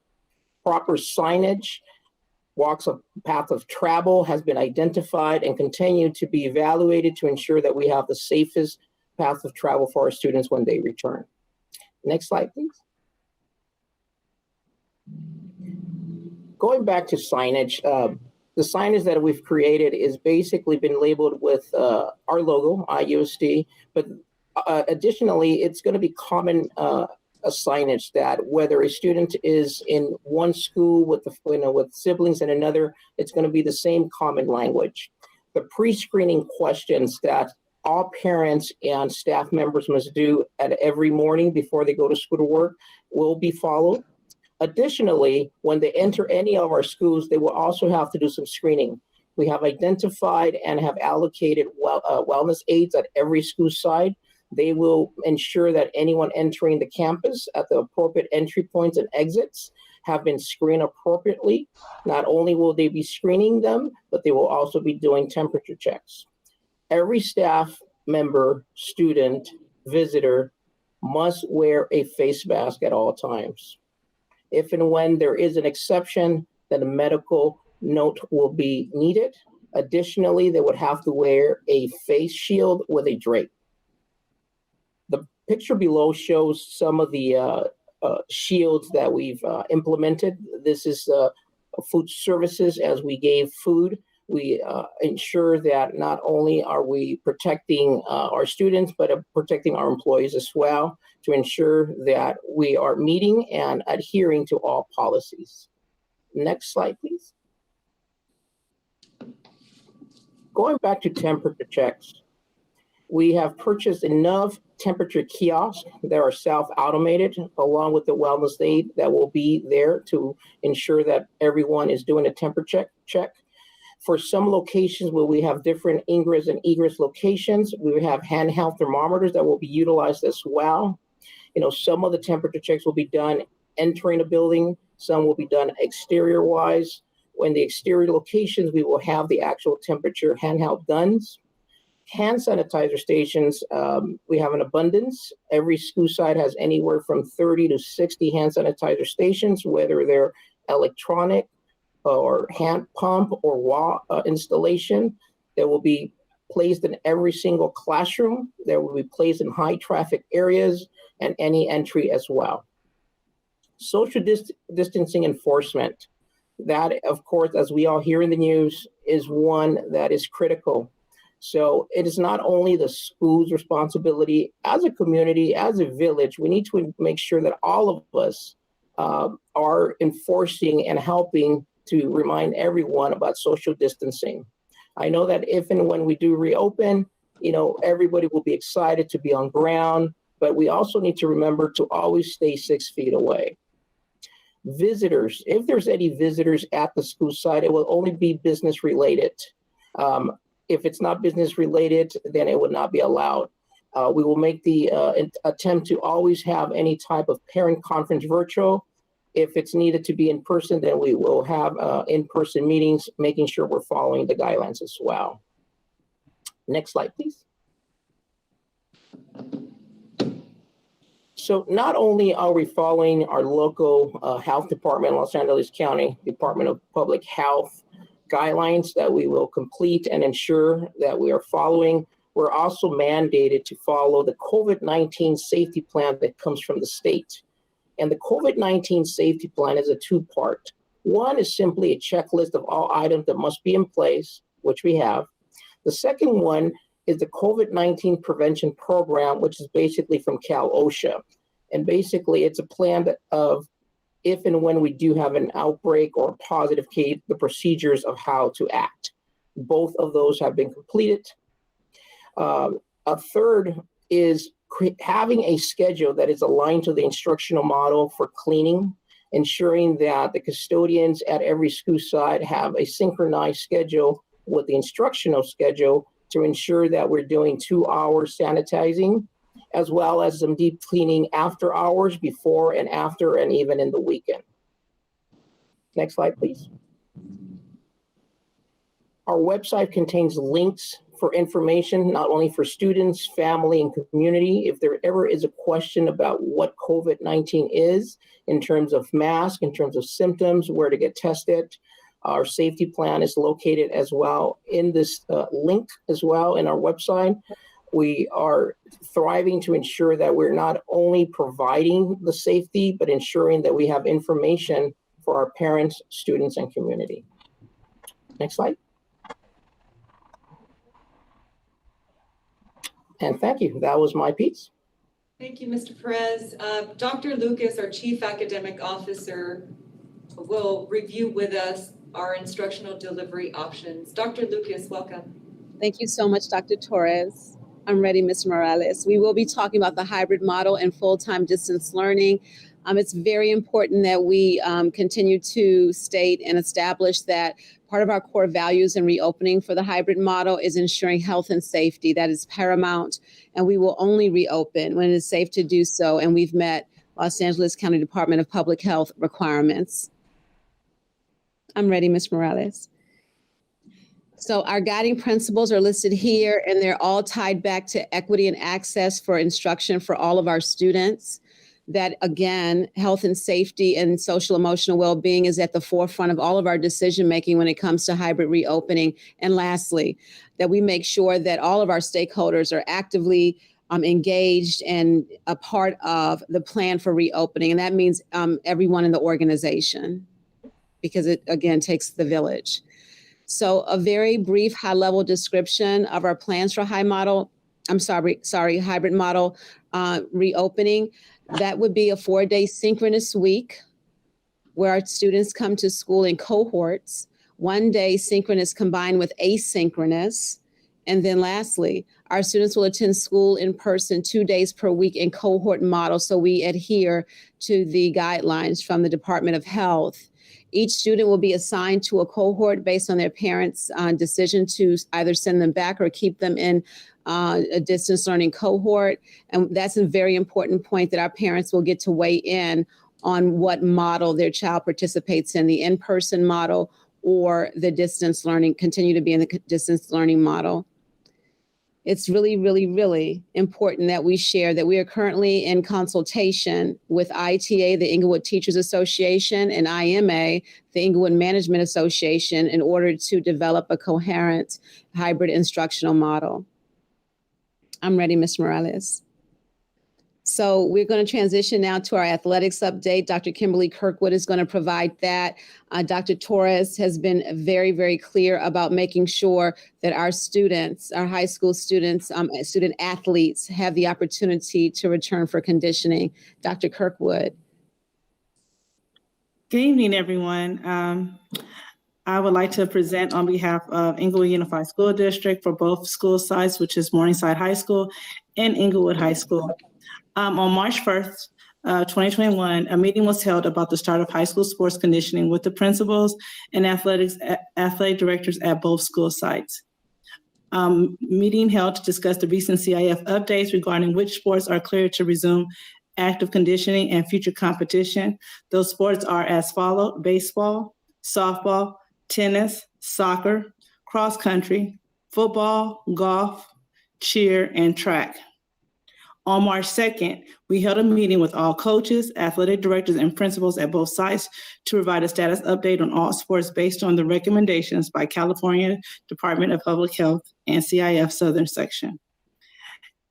On March 3rd, an email was sent out to all coaches, student athletes, and parents about the scheduled meeting to discuss the start of sports on March 4th, 2021 at 6 p.m. Next slide, please.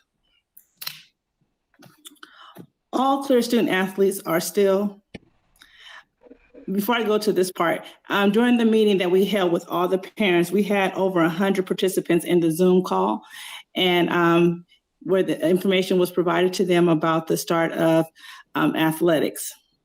All cleared student athletes are still expected to follow all COVID-19 guidelines when reporting to their sports conditioning practices, which includes wearing a face covering, no sharing of water bottles, the use of hand sanitizer, daily temperature checks, and practicing in small organized pods. An update on indoor sports will be provided to all parents and students, athletes in the next few weeks, waiting on official recommendation on next steps from the Los Angeles County Department of Public Health and California International Federation, which is CIF, the Southern Section. All athletes and parents was informed that in order to start conditioning, they must all complete 3 important forms, which was the COVID-19 waiver form for liability. They were also informed that they need to make sure that they have a physical exam on file, as well as completing a CIF code of conduct form. This is for all student athletes as well as for coaches. Next slide. I think I probably jumped ahead, but parents and student athletes at both sites were conformed about their sports, were approved by CDPH and CIF to start based on the COVID-19 county tier updates, which is baseball, softball, tennis, soccer, cross country, football, golf, cheer, and track. Students started returning all required sports participation documents into their school site athletic directors for clearance by their school site principal. Official start of all CIF approved sports was on March 8, 2021 at 3 p.m. Ongoing, parents and student athletes were also notified the documents that are required by the CPDH, CIF, IUSD, and each school site in order for any student athlete can start their sports conditioning, which once again is the COVID-19 liability waiver, the sports physical exam, and CIF code of conduct form. Students were also reminded about the importance of maintaining a grade point average of a 2.0 in order to actively compete in all CIF approved sports on campus. All 3 documents were made available to all parents and students via email, at the attendance office at both school sites, and on the school's website.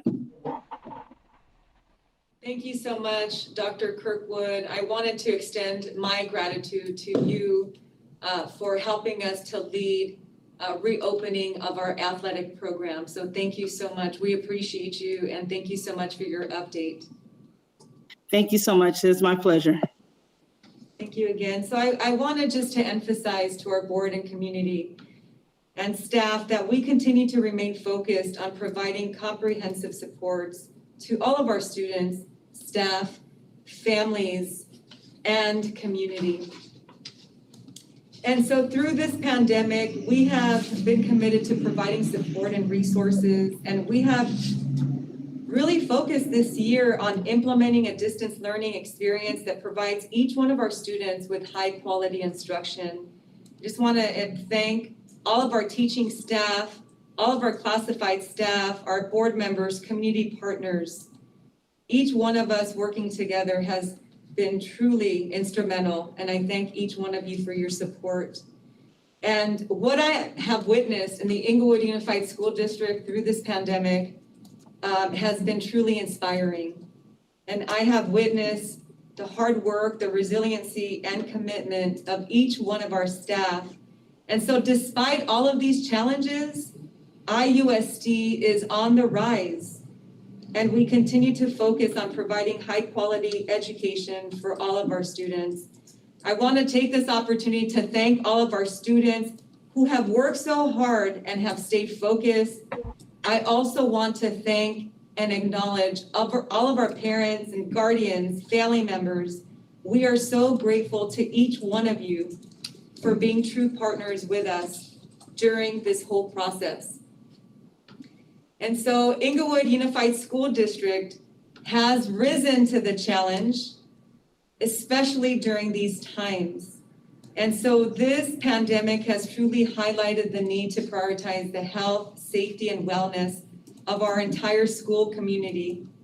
And we are focused on addressing social justice and inequity issues that we believe exist in the educational system.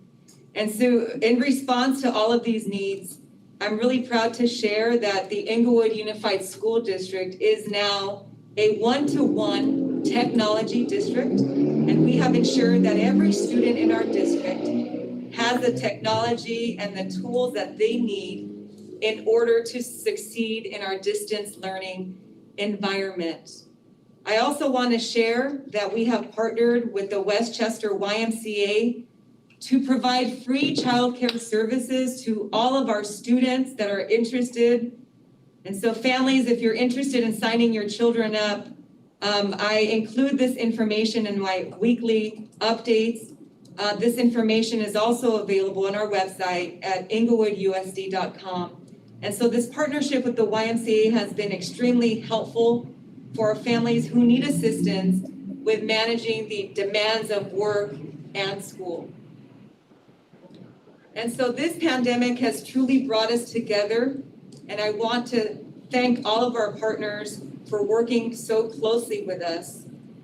Thank you to the Inglewood Educational Foundation, the Los Angeles Regional Food Bank, Food Forward, our mayor, our city council members, the Rams, the Chargers, Social Justice Learning Institute, and many more organizations who continue to provide food and fresh produce to our community, as well as other critical resources, including clothing, supplies, gift cards, and other valuable distributions for our families. We also understand the importance of focusing on mental health, and so we're working with our partners, including Dee Hirsch, Masada Homes, the Department of Mental Health, to continue to provide ongoing mental health supports for all of our students and families. And our Human Resources Division continues to provide the employee assistance service for education for all of our staff.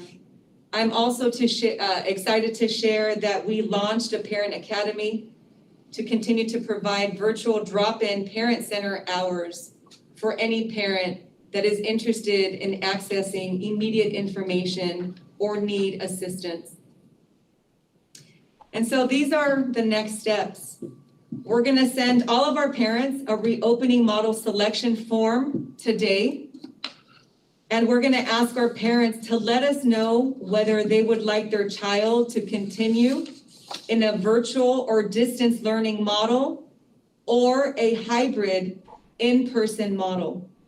And we ask all of our parents to please respond to this form by March 19th so that we may move forward with our preparation and planning.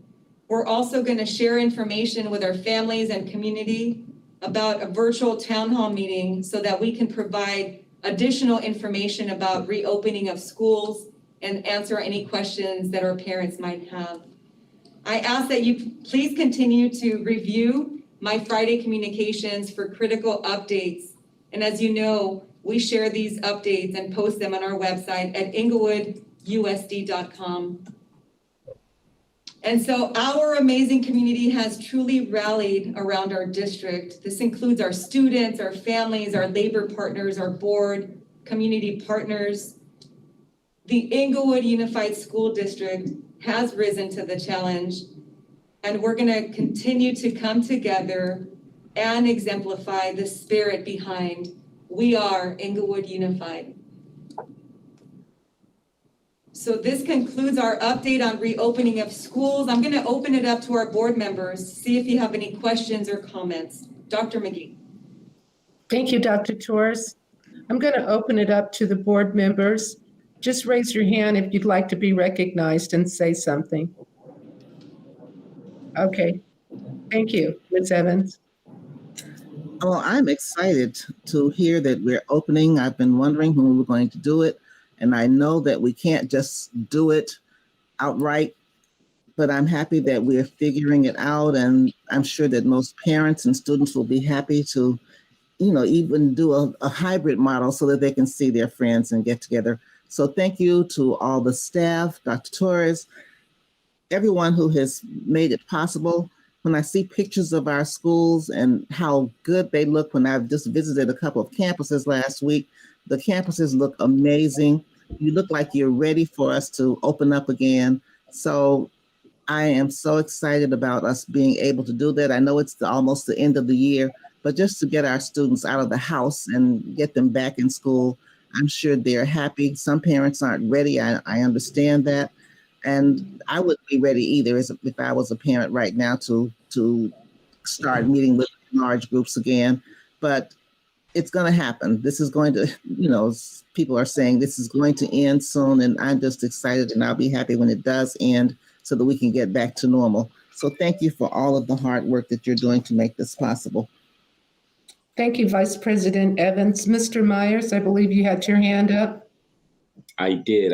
Thank you. I'd just like to quote my fellow board member, Dr. Evans, by saying, "You all done it again." There's nothing else. I think Dr. Torres, Mr. Perez, Dr. Lucas, amazing job. Just lining and setting everything up. Dr. Kirkwood, excellent. I didn't see any basketball, but I'm going to leave that for another note. But excellent job. I believe we are ready. And so I hope that our community feels safe at the information that was provided. But thank you. Thank you, Mr. Myers. I believe your hand was also up, Mr. Castillo. Thank you, Dr. McGee. No, I'm really excited to see when we do reopen the dedication that is shown here tonight. I was pretty surprised to see 70% of the families are not ready to send their kids, but it makes sense if you consider the state of Inglewood with COVID for the past year. It's no secret that we live with a lot of essential workers who are still out there on the front lines working. We live in multi-generational homes where people live with grandparents, parents, and they fear of bringing that back in the home. So I feel real sure with everything discussed today that we are moving forward in the right path. That will be a great model for more, for the other school districts to also model their reopening as our own are. So I'm very excited for all the dedication you've shown tonight. Thank you, Dr. Torres. And yeah, I'm really excited to start reopening soon. Thank you, Mr. Castillo. Well, I talk to Dr. Torres pretty often, so I'm just very pleased that she was able to articulate this on a virtual platform that people could kind of understand the direction that the district is going in. So I'm very much appreciative of all the hard work that is going in to try and make our reopening, really safe for our children. It's not easy to put all these moving pieces together. And to your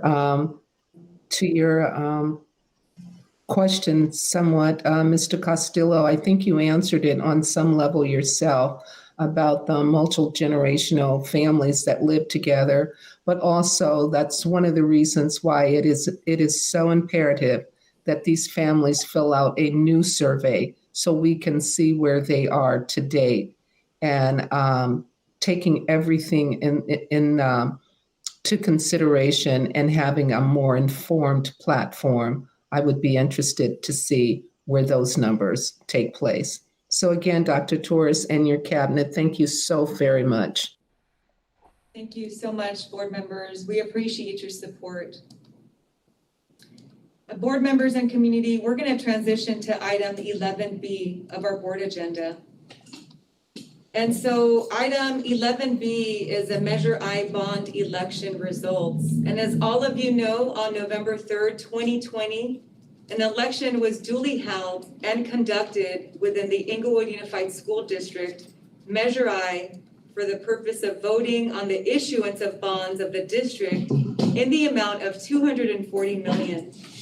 The district is in receipt of the County Registrar of Voters canvass certificate and official statement of the results of Measure I. And the canvass for measure shows that the ballot measure was approved by 80.8% of the voters of the district. The county administrator will direct that an entry be made into the minutes of this meeting that Measure I has been approved by more than 55% of the votes cast at the bond election. The county administrator also finds and certifies that all proceedings of the district in connection with the bond election have been accomplished. And so I wanted to share that the voter support for this measure couldn't come at a more important time. As you know, our vision at the Inglewood Unified School District is to promote social justice and equity, and Measure I will provide our students with access to cleaner, safer, healthier, more up-to-date 21st century schools. Many of our schools were built in the 1920s and 1930s. They're run down, they're in urgent need of basic repairs.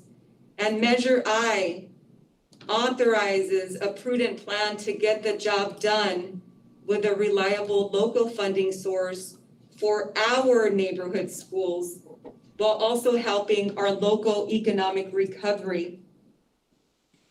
And so Measure I makes it possible for us to continue with our important school facilities improvements to keep our schools safe and prepared for emergencies, to remove asbestos, lead paint, mold, provide classroom technology for 21st century learning and online education, to upgrade computer, engineering, and science labs, to improve college and career preparation, repair leaky roofs, deteriorated plumbing, gas lines, electrical, HVAC. And so I wanted to take this opportunity on behalf of the Inglewood Unified School District, our Inglewood Unified School District Board of Education, our staff and partners. Thank you to our community members. Our students and our schools are big winners. So a big round of applause. We did it together. So congratulations. I'm going to open it up to our board members. If you have any questions or comments. Dr. Mickey. I ask that you continue with the announcement of the citizen bond oversight. Okay, thank you, Dr. McGee. We're going to transition to item 11C of our board agenda. And so this is the Citizens Bond Oversight Committee members update. And so on November 3rd, as I mentioned, elections, Measure I was approved, authorizing the issuance of up to $240 million in general obligation bonds. And pursuant to Section 15278 at SEC of the Education Code, the district is obligated to establish an independent citizens oversight committee to inform the public regarding the expenditure of Measure I bond funds and to satisfy the accountability requirements of Proposition 39. And on December 15th, 2020, with the approval of resolution number 2020/2021, a joint Citizens Bond Oversight Committee, or CBOC, named the Measure GG and Measure I Citizens Bond Oversight Committee was formed, and an application form for the public to apply for membership on the committee was posted on the district's website and the district's social media platforms, and also extensive outreach was done by district and the local community, and applications were received and reviewed by district staff and submitted to me for consideration. And this evening, I will be approving board agenda item 14C12 to appoint the following members to the joint Measure GG and I Citizens Bond Oversight Committee. And the following members will be appointed as follows: Dexter Hall as the business representative, Ms. Alice Grigsby as the senior citizens organization, Ms. Patricia Romero as the parent guardian of a child in the district, Mr. Rogelio Rivas as the parent guardian of a child in the district and PTA, Mr. Andy Morris as the community at large and parent guardian of a child in the district, Vernell Skaggs as the community at large business representative.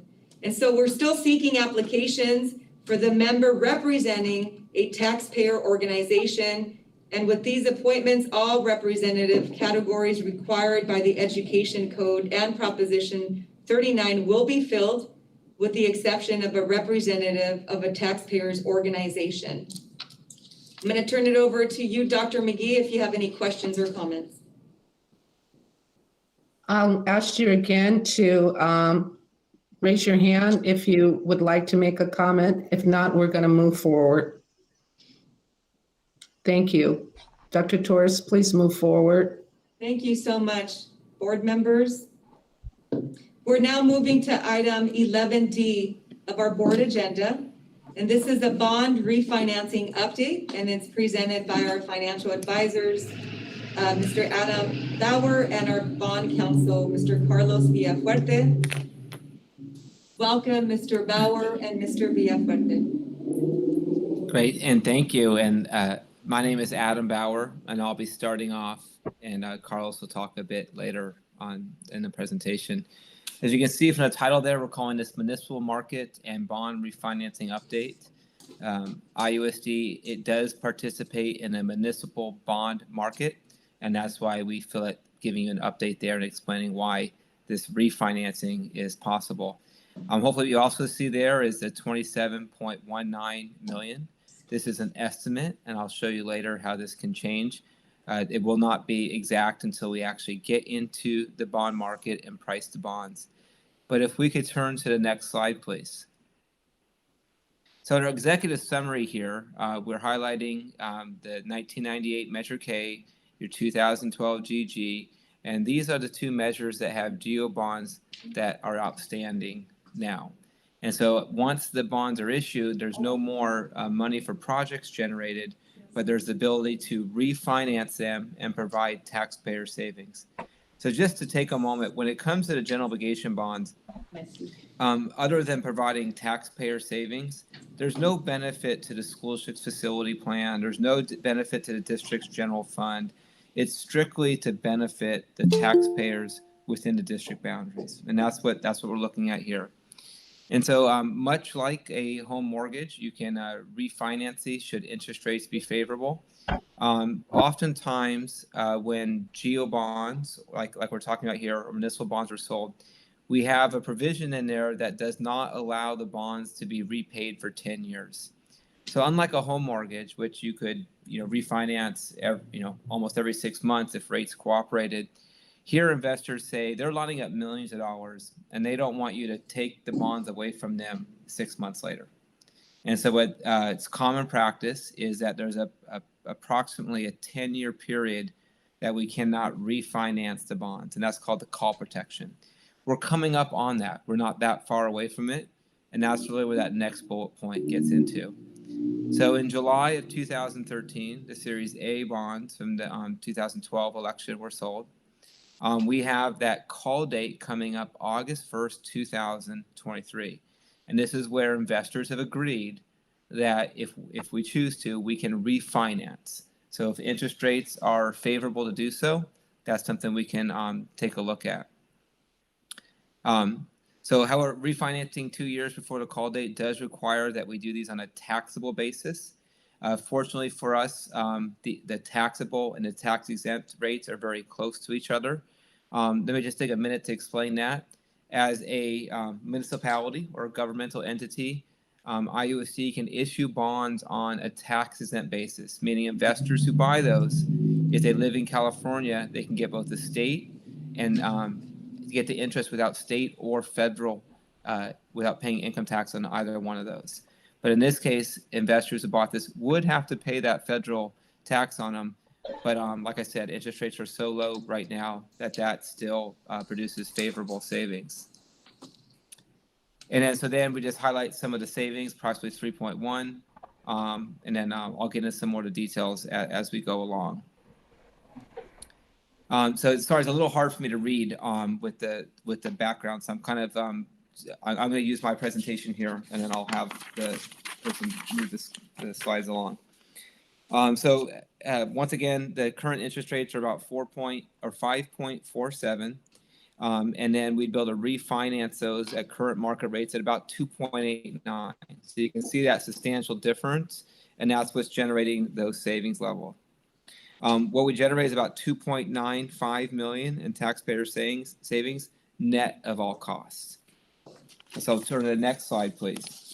What we try to do with this next slide is create a graphic presentation. So you start off on the top there where it says step 1, you go to the right, and then you work your way down to step 4, and then you go to your left. So the first thing to do is mobilize the finance team. The district did a RFP process and selected a bond counsel and underwriter recently, and then also the financial advisor, which is the role that we serve. And then as opportunities present themselves, whether it's money from the new measure or refinancing, the district staff makes a decision to get that process going. And then we begin mostly through Stradling's office, prepare the legal and financing documents. As you'll see in your upcoming meeting, there's quite the extensive packet that's needed. And then after all that's done, we present a request for the county administrator to approve financing of the resolution. And once again, that is this evening to be considered.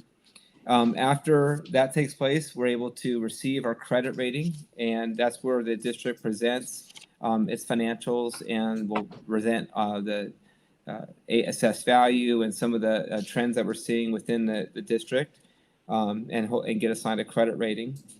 After that, once the credit rating is assigned, we can send out what we call the preliminary official statement. And this is the document that investors look toward to say, is this something that they want to buy? So they look at that rating and say, okay, we're in this category as far as credit quality, and here's some of the characteristics of Inglewood USD, and they can make a decision whether they buy the bonds from there. And then that slide 6, that's where we actually go to sell the bonds. So there's an underwriter that goes out and seeks investors and tries to buy the bonds. And then any bonds that the investors don't buy, they end up buying the balance of those as we close up.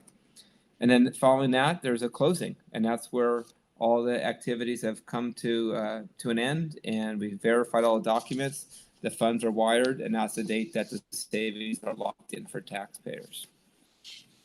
If we can advance to the next slide, please. So while that step process may seem like a bit, there's a more abbreviated version here. On March 10th, we're introducing a finance plan, and then the county administrator considers resolution of issuance. That's all tonight.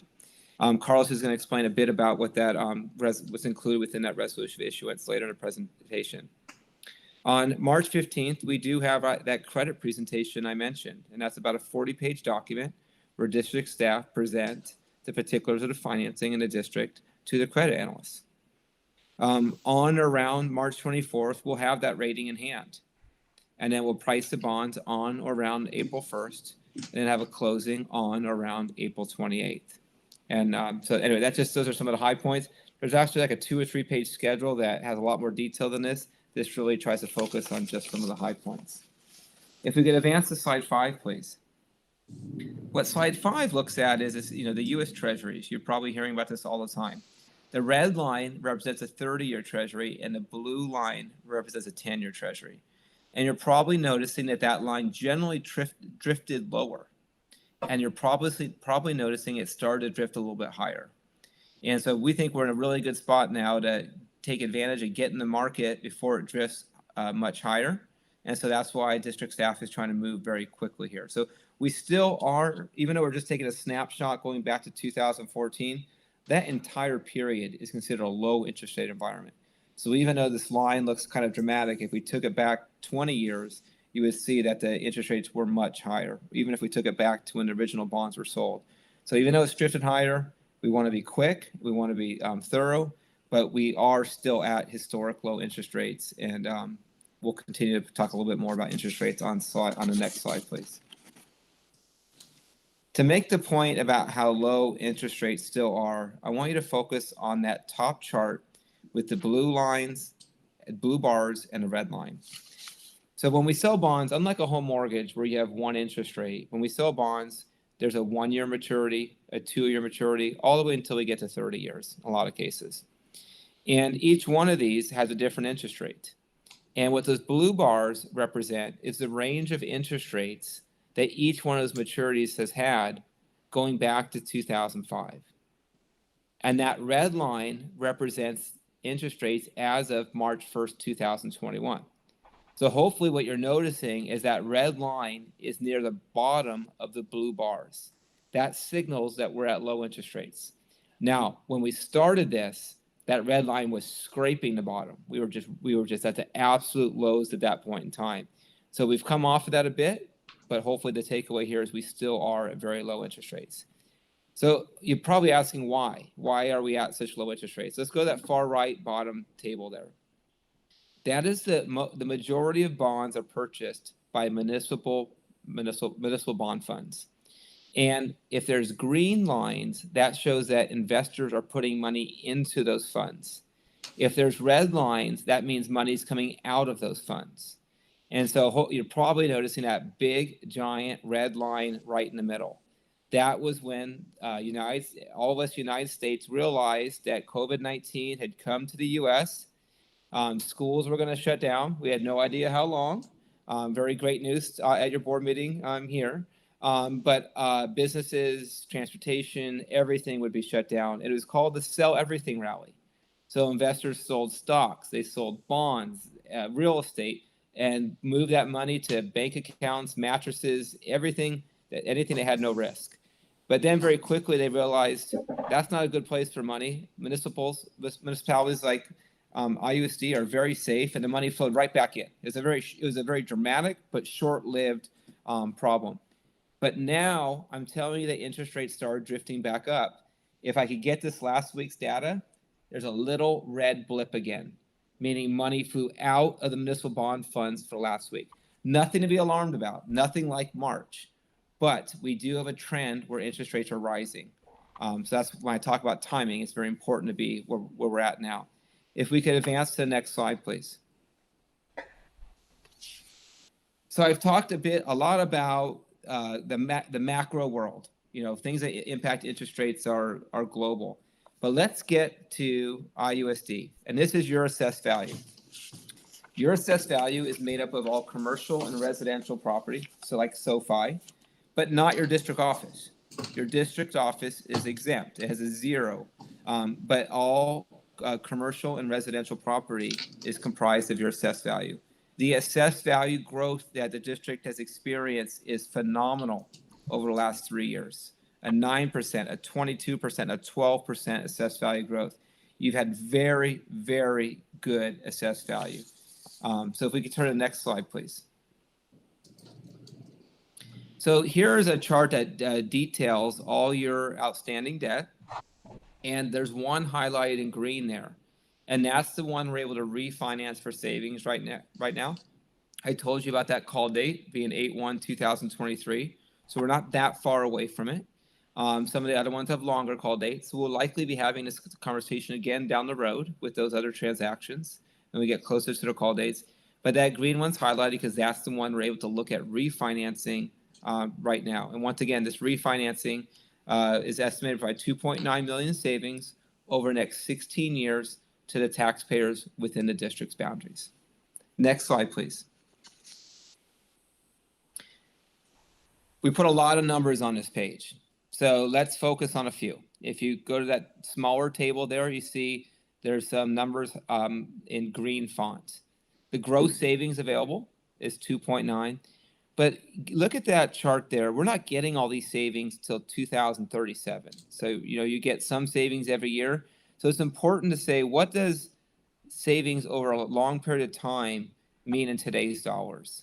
And when we net present value that to get to what today's dollars would be worth, that's about 2.39 or 2.339. And our net present value percentage is 9.98. Generally, a refinancing is worth considering if you can exceed a 5% threshold. Now, we're doing kind of a longer term here with the longer term escrow, so we want to be a little bit above that. But at 9.98, we still are well above that percentage. So this still has very attractive savings when you compare to other peer districts and peer refinancings out there. So if we could turn to the next slide, please. I've already gone through this with you. So this is a repeat slide, but we thought it was important to circle back here. Most importantly, we have the board action or the county administrator action this evening, and then we'd have that closing towards the end of April there. So next slide, please. And I'll turn it over to Carlos to cover the next slide here.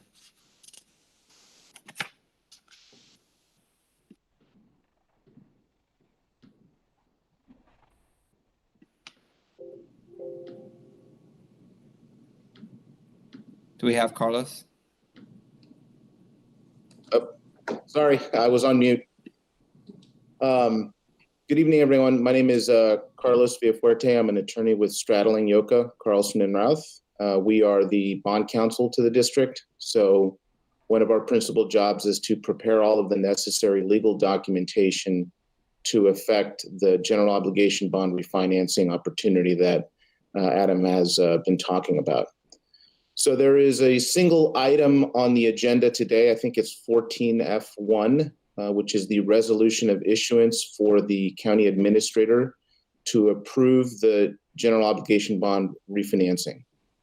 The resolution does a couple of things for us.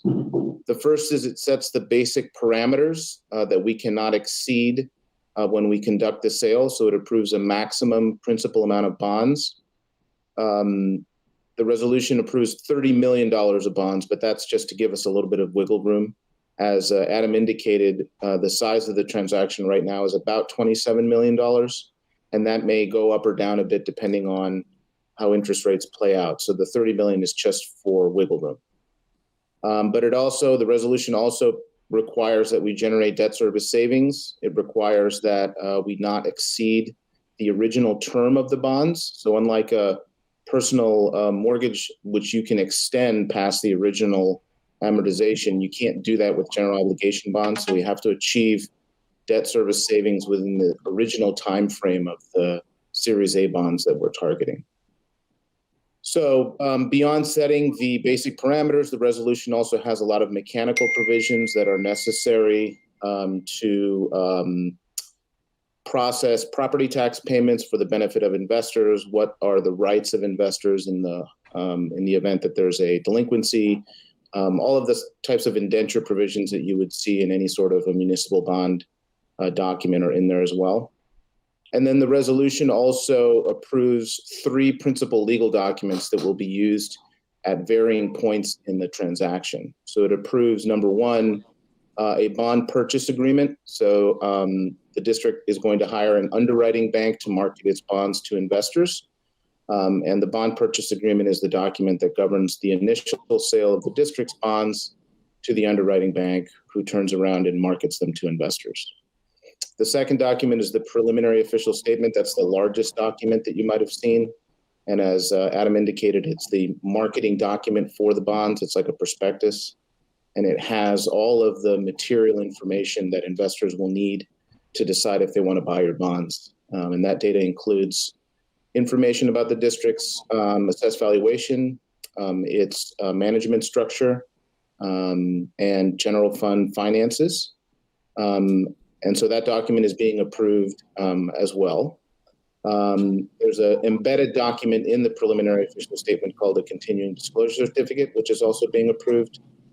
And then there's a document called the escrow agreement. So in order to complete the refinancing, we have to set up an escrow account for the old bonds, and that's the document that governs that. So all 3 of those are being approved by the resolution. They all currently have blanks in them. Some of that data we don't know yet. Some of the data we're still working on. But there's authorization in the resolution for district staff to finalize those documents at varying points along the way over the life of the transaction. So again, that's going to be the action item that the district approves later on in the agenda, which will take us to the next step in the bond sale, which is the ratings process. So I'll stop there and see if anybody has any questions on what I've summarized, or maybe any of the information that Adam talked about as well. Thank you so much, Mr. Bauer and Mr. Villafuerte, for your presentation. We're going to open it up to our board members for any questions or comments. Dr. McGee?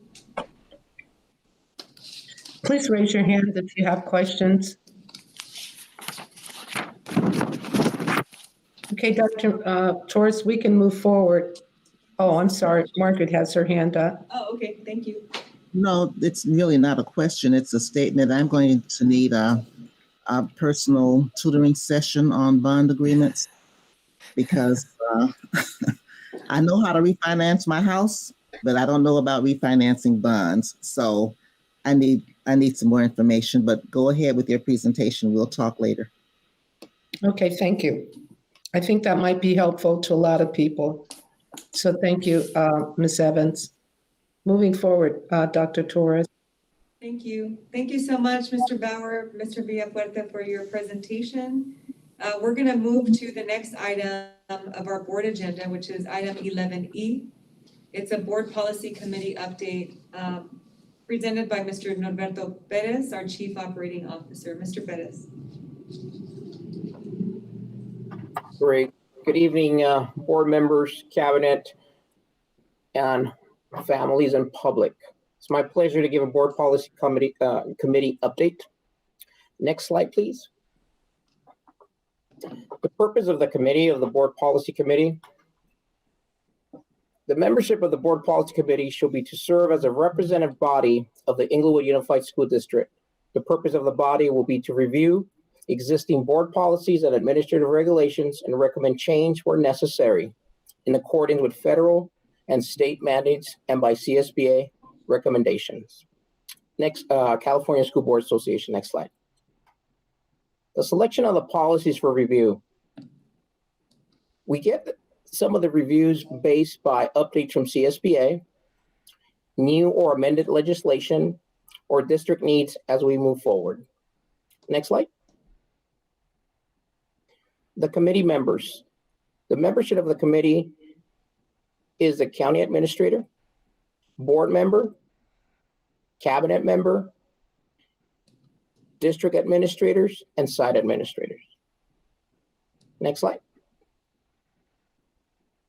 The policy process. On a monthly basis, policies are sent to each division for review: educational services, human resource, business services, student support services, and operations. Once they review it, it goes to the policy committee for review.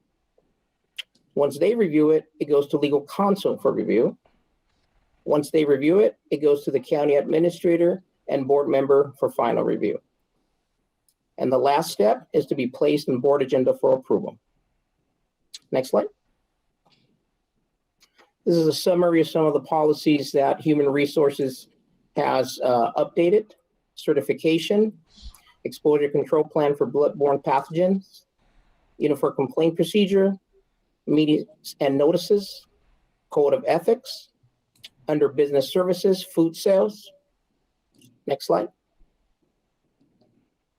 Under educational services, grades evaluation of student achievement, distance learning, under student support services and operations, suicide prevention, health emergencies, interdistrict attendance permits, facility naming, transportation, routes and services. Next slide. That concludes my presentation. Thank you. Any questions? Thank you, Mr. Perez. Board members, are there any questions? By a show of hands, if you have a question. Vice President Evans. I noticed we don't have a board member listed there. Is that something we need to talk about? Correct. That was previous board member, Dr. Scorza, so we have to assign one, yes. Thank you. I'm interested. I think you just volunteered, Ms. Evans. So we did, I just wanted to make a correction that we did fill that position, and I'm asking Isabel to provide us the name of the board member who was assigned to the board policy committee. But thank you, Ms. Evans, for expressing an interest. I believe Mr. Castillo represents that. He's represented on that committee, if I'm not mistaken. Yes, it is. Yes. Okay. I'm checking right now. Yes, Dr. McGee, you're correct. Mr. Castillo is our board member that serves on the board policy committee. So we'll go ahead and update that, Mr. Perez. Thank you so much. Thank you. Any other questions or comments, board members? Okay, thank you so much, Mr. Perez, for your update. We're going to move to item 11F. This is a second interim and cash flow update presented by our Chief Business Official, Mr. Rafael Guzman. Mr. Guzman, welcome.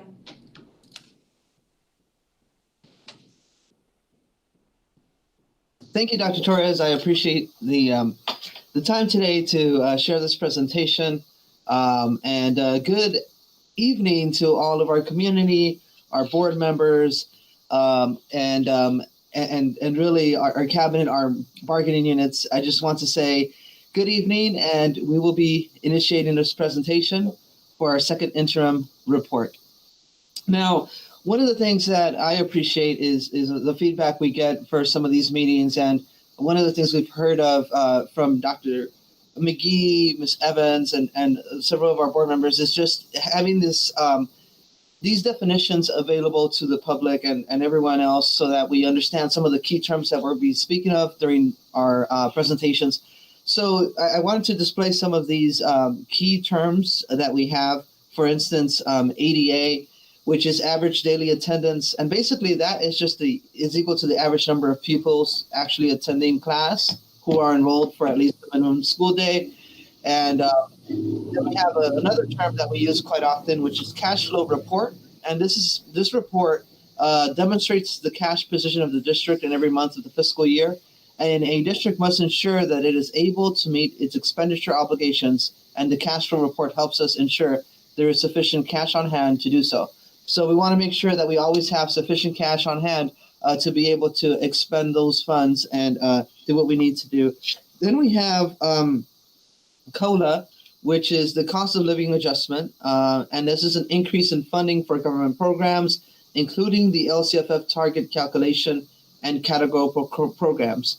Mr. Guzman? Yes. We're looking at page 1 of the presentation. Okay. It's now on slide 2. Okay, I'm so sorry about that. Are you all, it was, okay. Let me, okay. So sorry about that. And so then we have the MYP, which is the multi-year financial projection. When we say MYP, that term is important because it displays for the current and 2 subsequent years, in order to file a positive certification, a district must prove fiscal solvency in all 3 years of the MYP. So we always have to show that we're able to meet our financial obligations in all fiscal years. So the agenda for today is the budget and the financial reporting cycle, followed by the purpose, certification status, the budget summary, cash flow, MYP and reserves, fiscal stabilization plan, highlights, areas of opportunity, and next steps. So just those will be the items we'll be covering. And we're going to go quickly through those. So the next slide here is the budget/financial reporting cycle. So as you know, we're constantly showing reports, constantly providing reports to the community, to the public, to CDE, to ensure that we have accurate representation of our financials. So currently we're here in the second interim report. And following this, we also are going to start preparing for the LCAP. And we've already started our budget preparation, followed by the May revision. And then in June, we would be having our adopted LCAP and budget. So what is the purpose of the second interim report? Well, our district is required to submit 3 interim reports to assess the fiscal health of the district. The second interim report captures all known revenues and expenditures from July 1st, 2020 until January 31st, 2021. The second interim report also projects current and future revenue and expenditures in the current and 2 subsequent years based on constantly revised external and internal assumptions. So there's a certification that we do when we file a interim report, and we have to file it as either a positive, qualified, or negative certification.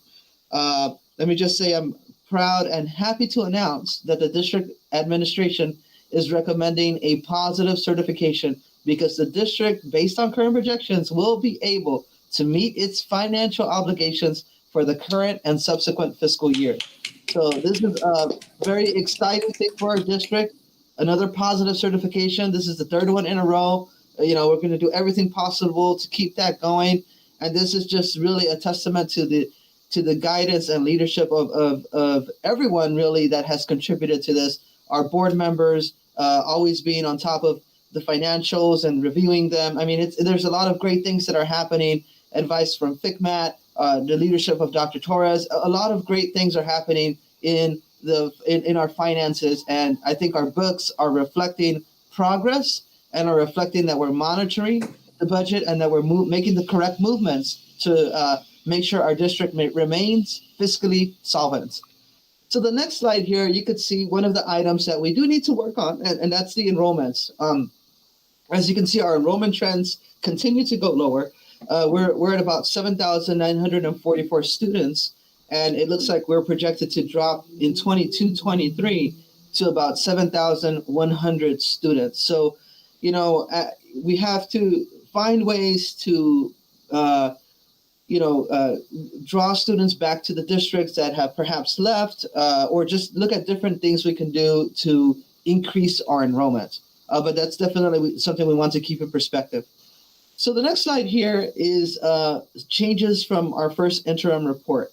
And so there were some changes that we had to do. At every interim period, you want to review the books, make sure that your projections are in line with what's occurring, and look for any sort of volatility or look for anything that needs to be changed or any new assumptions that need to be added. And so there's constantly this action of revising your budget, looking at what's happening, looking at trends, looking at data, looking at payroll, looking at your expenses, and then projecting those out. So we've literally gone line by line in our account strings to verify where we are and where we're going. And we can see that based on this, we saw some variations.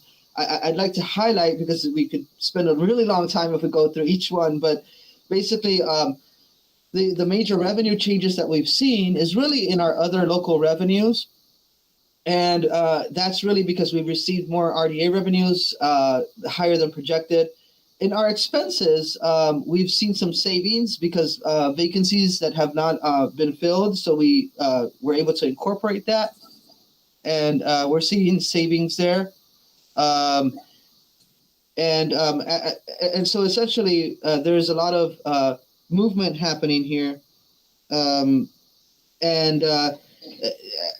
we're identifying where we have savings. We also made some COVID reallocations as well to ensure that we are on the right track with our COVID expenditures. So as we projected COVID in one line, we've made some adjustments to move those figures around.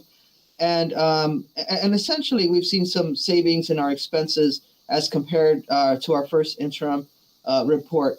All in all, our current net increase in our fund balance is $18.8 million, which is a great thing for the district, meaning there are ending fund balance as of currently the 2021 second interim report is at $33.3 million, which is also fantastic news for the district. It's a positive move forward. Before we talk about the NYP, I'd just like to, again, look at the cash flow here. We are going towards a TRAN, and we're expecting to receive that TRAN in March of 2021 and later this month. And the reason for that is because although our cash flow is relatively healthy, in June of 2021, we're still experiencing deferrals. And if we see any slowdown in our federal, in our state, in our other local revenues, that may affect our ability to operate as far as cash goes. And not to mention, if we, as the reopening starts to occur, that may incur additional fees, additional costs, additional expenditures. And so all of that, we just want to make sure we're safe and that we have sufficient cash on hand in order to make it through, the next couple of months where our apportionment is being deferred. And now, just to clarify, this is not a budget issue. It's a cash flow issue. The state has deferred our payments that we are supposed to receive in February, March, April, May, and June. It's being deferred till till the next fiscal year. So because of that, many districts across the state of California are having to enter into this TRAN, which is this tax revenue anticipation notes, where we're saying, you know what, we're going to receive the funds later on, but we need the funds now in order to make sure that we meet our payroll obligations, our expenditure obligations, and all of those things. So we just wanted to make sure we we do that, and that we are meeting our cash flow obligations. And this is again happening across really a lot of districts are going towards this trend. In fact, in our pool, we have a lot of districts as well. So it's something that's happening statewide. Now, this next slide talks about our MYP and our reserves. And essentially, when we just condense it down to our total revenues, we could see that our ending fund balance in 2021 is what we had shared earlier, the 33.3 million. Now, next year, that ending fund balance goes up really high to about 52.1 million. And the third out year, we could see it comes back down to 37.4. Now, just to clarify, we're seeing that the net difference slide here, or the net difference section, we could see that in the third out year, there's a deficit of $14 million. Our reserve is able to absorb that deficit. But just to clarify, of those 14 million, 10 million of that is planned. And what I mean by that is we are expected to receive ESSER 2 funds, which is additional COVID dollars that the district is expected to receive in 21-22, to the tune of about $20 million. Now, at the first interim report, we did not have that information, but we've included that in second interim. And so those $20 million are expected to be received in 2021, 2022. So we receive and recognize the revenue in 21-22, and we'll be expending it over 2 years. So far, we've projected that $10 million in 21-22 and another $10 million in 22-23. So it's kind of like a planned, of those 14 million, 10 million of that is kind of like a planned deficit because you have to expend the 20 million. Now, that doesn't mean that that's in stone. We can always move things around if need be. But for now, it's just fiscally conservative to just spread it out and make sure that you're expending it.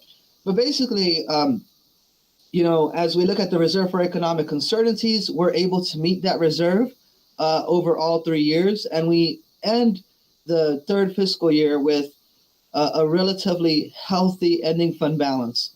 Now, if you were to take out the planned part of that deficit, you would end up with a deficit of about $4 million in our unrestricted funds. So in that third out year, we still are looking at a deficit, but we need to make sure we continue to address it through the fiscal stabilization plan. And the next slide is exactly that, the fiscal stabilization plan. And in this slide, we can see here that we have identified areas for reductions. And some of these areas are in overtime, in classified personnel and classified management, certificated management, movement of temporary certificated personnel, reductions in RRMA, SPED realignment. We've identified many different items that we will be working on in regards to reductions for over the next 2 fiscal years.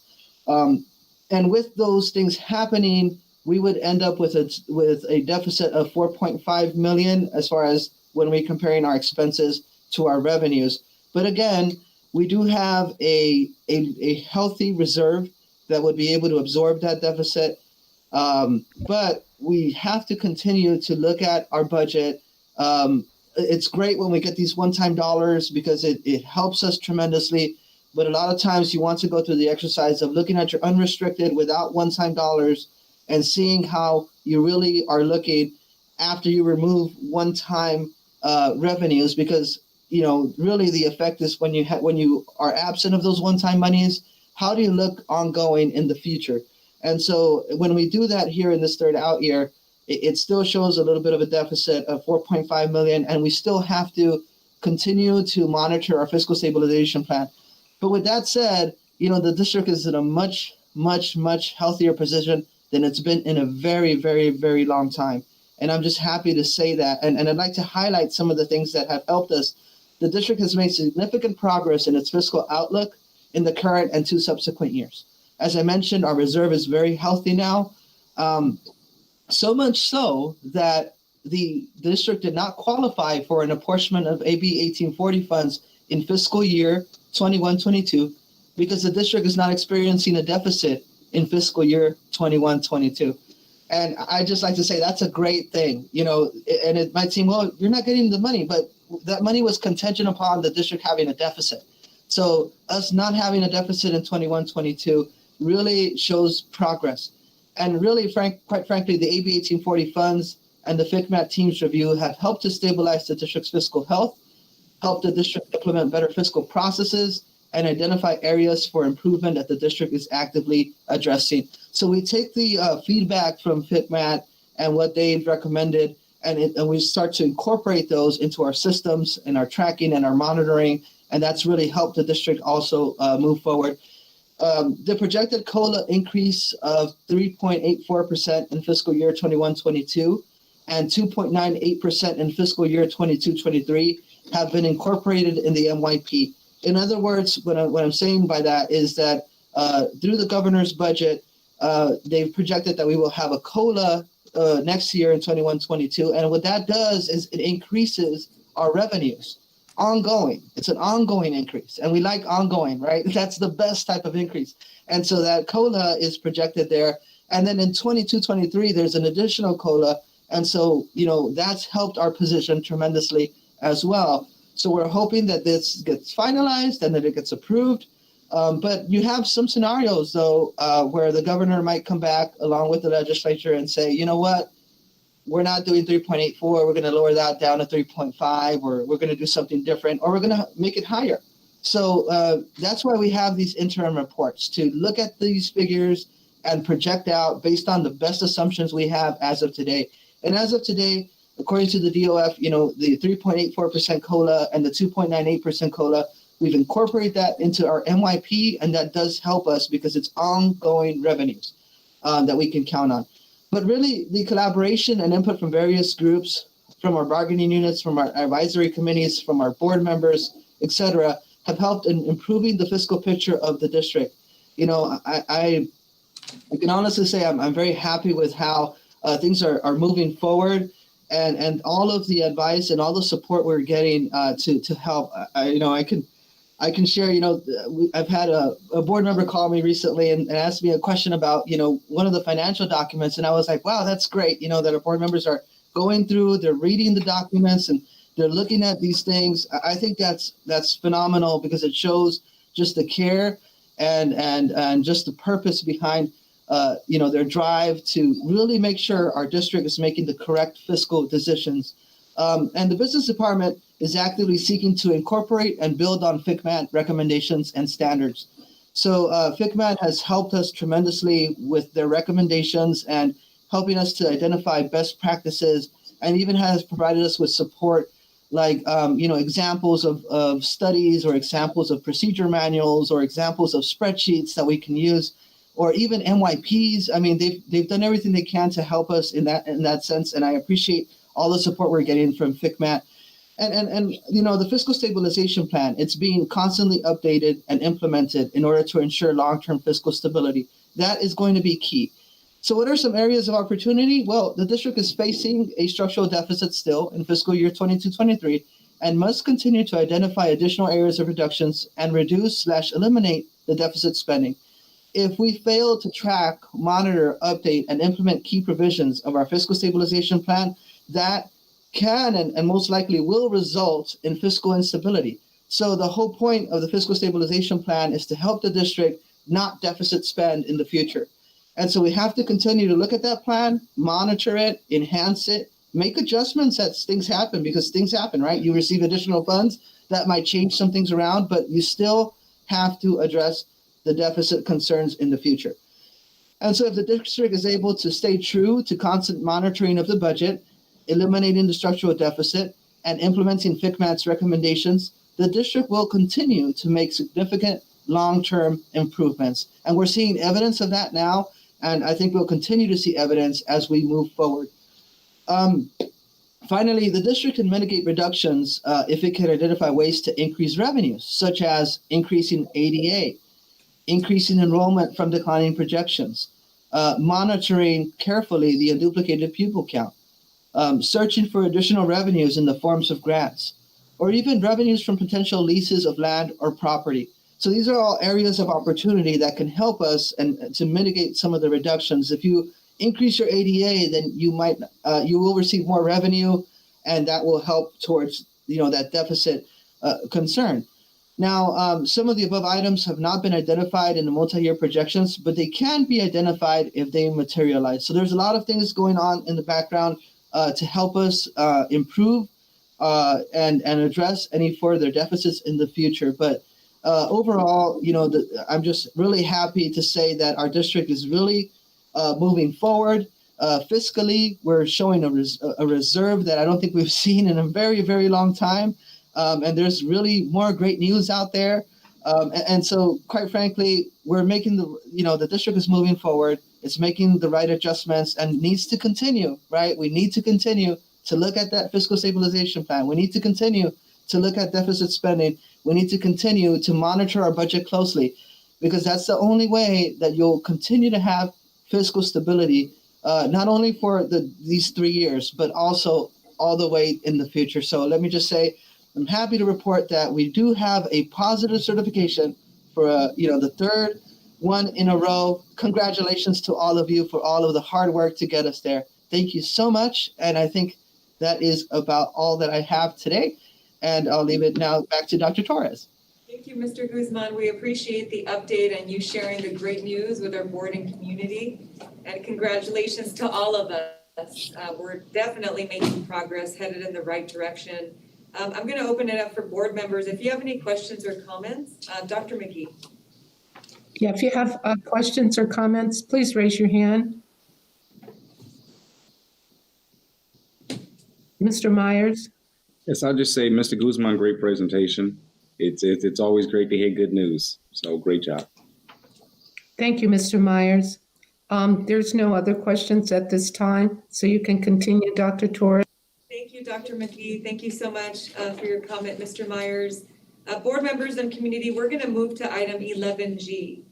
And I am really honored to introduce Board Vice President, Ms. Turner Evans, and she's going to provide us with an update on the Budget Advisory Committee. Ms. Evans. Okay, good evening once again, everyone. Mr. Guzman, we're going to have a Budget Advisory Committee meeting scheduled for next week on March 18th. We haven't had a meeting since our December meeting, but after hearing all the good news that you gave us tonight, and I'm sure that there are community members and anybody else that's interested in our budget and getting more information about how we came up with this budget and how we're spending the money in Inglewood, please join us for our next meeting scheduled for March 18th. You're welcome to listen by phone by calling the number that's available on the district's website under the Board Committees tab. Thank you. Thank you, Ms. Evans. Are there any questions or comments of board members? Okay, thank you, Ms. Evans. Next, we're going to move to item 11H. Board member Hammonds will provide us with an update regarding the Communication Engagement Committee. Ms. Hammonds. Thank you for this opportunity. The purpose of the Community Engagement Committee is to provide for strategic community interaction between the school district and the local and extended community through conversation that create information related to mission and vision of the district. The outcomes of that engagement will be to forge lasting partnership with the district. The committee is responsible for providing guidance and support for both internal and external initiatives and communication strategies that enhance the reputation and mission of the Inglewood Unified School District. The Strategic Marketing Communication Committee, composed of board members, staff, parents, our labor partners, and alumni, has been an important group supporting our communication efforts. The purpose of this committee is to incorporate input from stockholders, receive feedback on communication strategies, develop core messaging, and identify partners to help promote the district's core message. The last meeting that was held was in November 2020. We will reconvene the committee in November 2021. Recently, Inglewood Unified School District team created a communication plan to help guide the district's key communication strategy. Strategic Marketing Communication Committee will have an opportunity to review those strategies. And we look forward to having our next meeting with this committee. Thank you. Thank you so much, Ms. Hemmons. Board members, are there any questions or comments for Ms. Hemmons?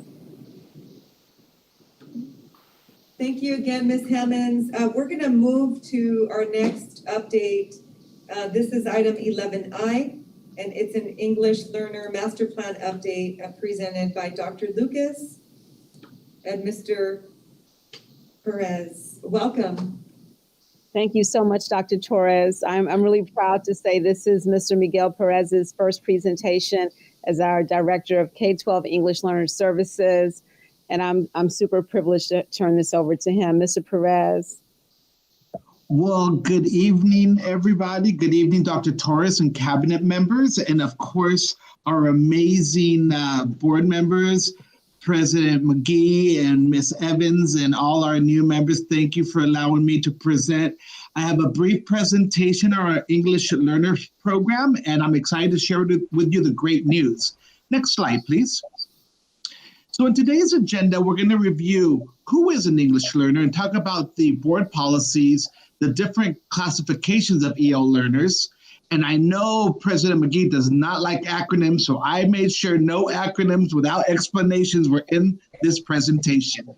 We're also going to talk briefly about English Learner Master Plan, and we're going to end it with some amazing statistics about our community and all the richness that we have within our Inglewood Unified Community. Next slide, please.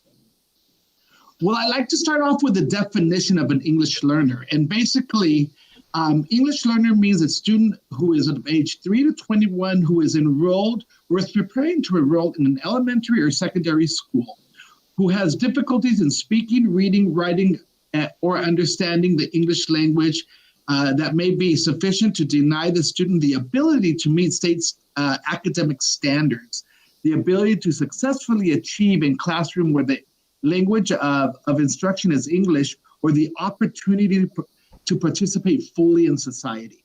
So that's the definition of what will classify one of our students to become an English learner. Next slide, please. So I will go into detail a little more about this slide in the future presentation because it's really robust. But basically what happens is in the beginning, when a family enrolls their student, one of the enrollment packages information sheets are the home language survey. That home language survey then triggers whether a student is classified English only and or they'll be to be determined, which will then classify them as an English learner or an initial fluent English proficient. And again, I will go into more details regarding this slide in a future presentation when we have our actual reclassification celebration. I'll explain to you what students go through, not go through, but what achievements they've achieved in order to be reclassified from English learners. Is that okay? Great. Next slide, please. So we do have an English Learner Master Plan. And the purpose of the master plan, it's a guiding principles and goals for educating English learners. The Inglewood Unified School District's master plan for servicing English learners serves as an operating guide for all district personnel. And what's the purpose of the master plan? The plan is based on state and federal laws, board policies, research, and input from stakeholders to ensure best pedagogy, practice, and procedures for English learners that will be used in Inglewood Unified Schools. Next slide, please. So with regards to our English master, our EL master plan, English Learner Master Plan, we will be updating it, and we want to revise it to align it with the English Learner Roadmap, which is a document that has been approved by the state as a successful guide for teaching English learners. And then also in creating with the updates, I'm going to co-create a reference guide for our English Learner Master Plan, which is going to be kind of a Cliff Notes version of what's in the plan. It's going to be an easy to read guide for teachers, for administrators, for community members that really will give a high-level explanation of what is in the master plan and how we are executing the learning for all our English learners. And then additionally, the reason why we want to align it more with the English learners roadmap is because there's 4 basic principles. And these principles have been adopted by the California Department of Education. And so that guide will really serve our master plan very, very well to support our English learners. Next slide, please. So this is my interactive section of the presentation. So currently, we have several world languages that are spoken in Inglewood Unified. Can you guess how many languages are spoken in Inglewood Unified? And this is based on initial home language surveys. So President McGee, can you take a wild guess how many languages? 1. 1, okay. Vice President Evans, how many languages are spoken within Inglewood Unified? How many do you think? Well, I would say maybe 3 or 4. 3 or 4. What about you, Mr. Myers? How many do you think? I would say 5. 5. Okay. Ms. Hammonds, how many do you predict languages are spoken in Inglewood Unified?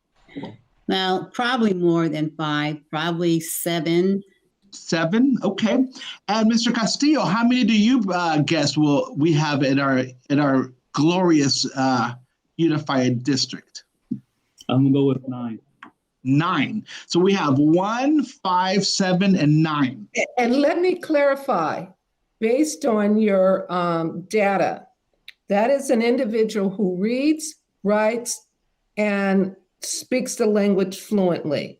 Well, okay. Thank you for that clarification, President McGee. Because you've got a lot of languages floating out there in the ether, but I will stick by my 1, that there are those who that are bilingual, trilingual.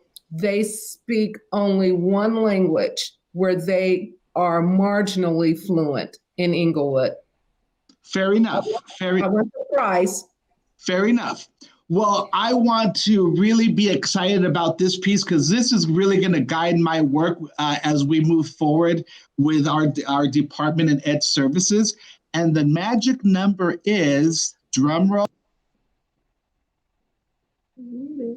Oh, he's on mute. Next slide, please.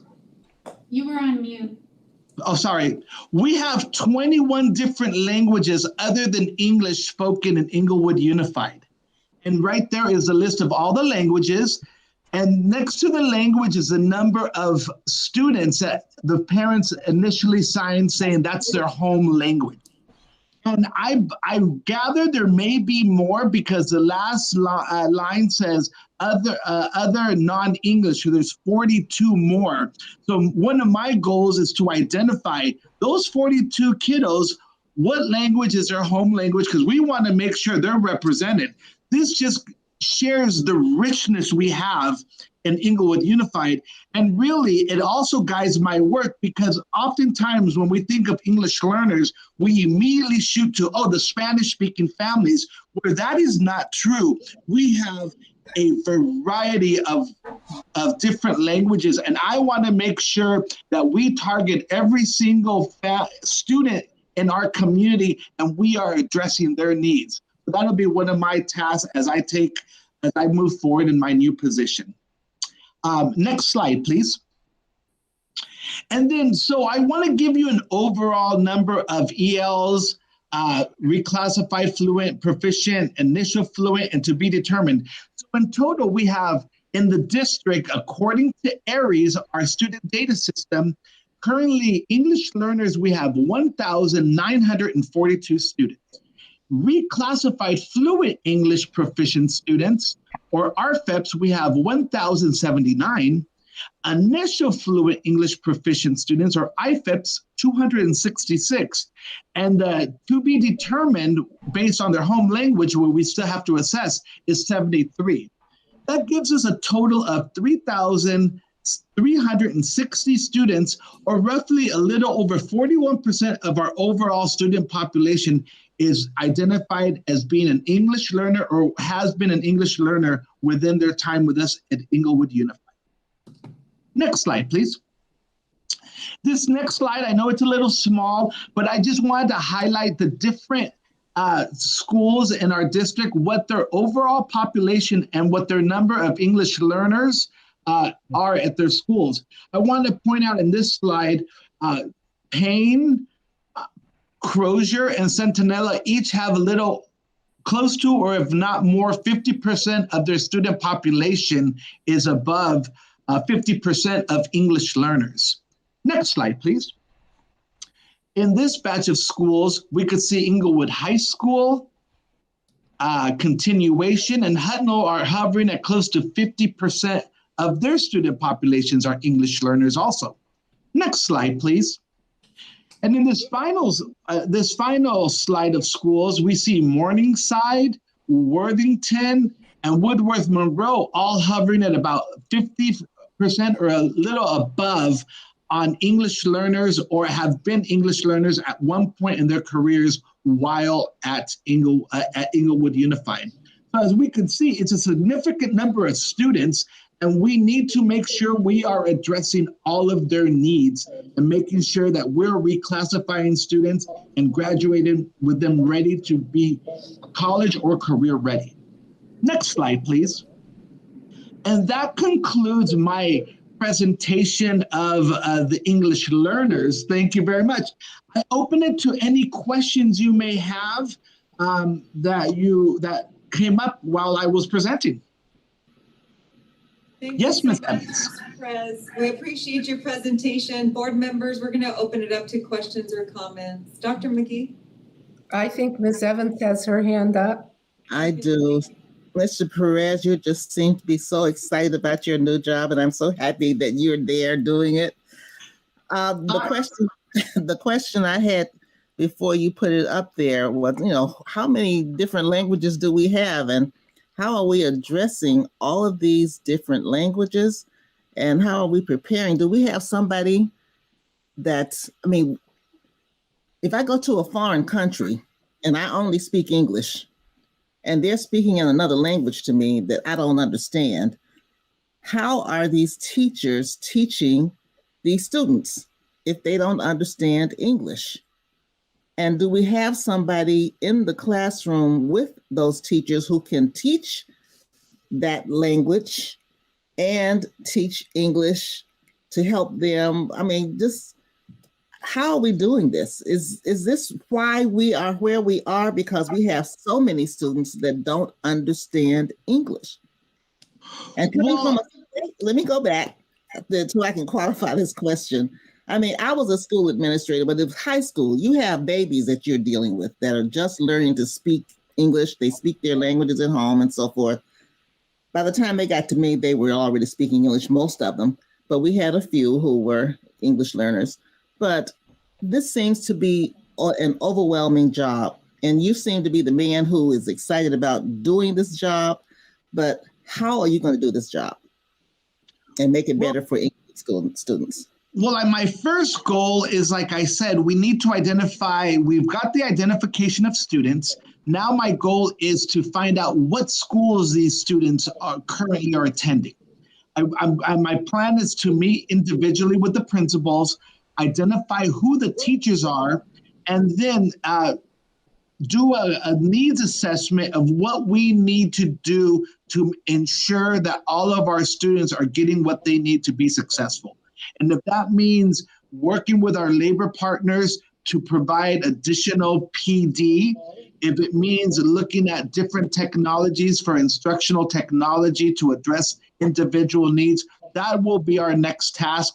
And that's something that Dr. Lucas has asked me to start identifying and working together so that collectively, throughout this meeting, we've talked about teamwork, teamwork, teamwork, and that's really what it's going to take is teamwork, because every one of these children deserve the right to learn English and the right to graduate from us being successful. So that'll be my task. As soon as I have updates, I will be sharing those with Dr. Lucas so we can present that to our board and just to give you updates as we go. But that is a mission of ours to ensure that all students are receiving the adequate English language support. Mr. Myers, you had your hand up. Thank you, Ms. Evans. Sorry, Dr. McGee. Just a comment. How do you maintain your energy at this time? Well, I just have a passion for working with our students, be it English learners or not. This is what I love to do. This was what I was meant to do, and it's an exciting time to be in Inglewood. So how can I not have this? I knew that, Mr. Perez. I just wanted you to just expel that. Oh, thank you. Thank you so much. Thank you. Man on the job. Great job. Thank you so much. Thank you. Are you finished, Mr. Myers? Okay, thank you.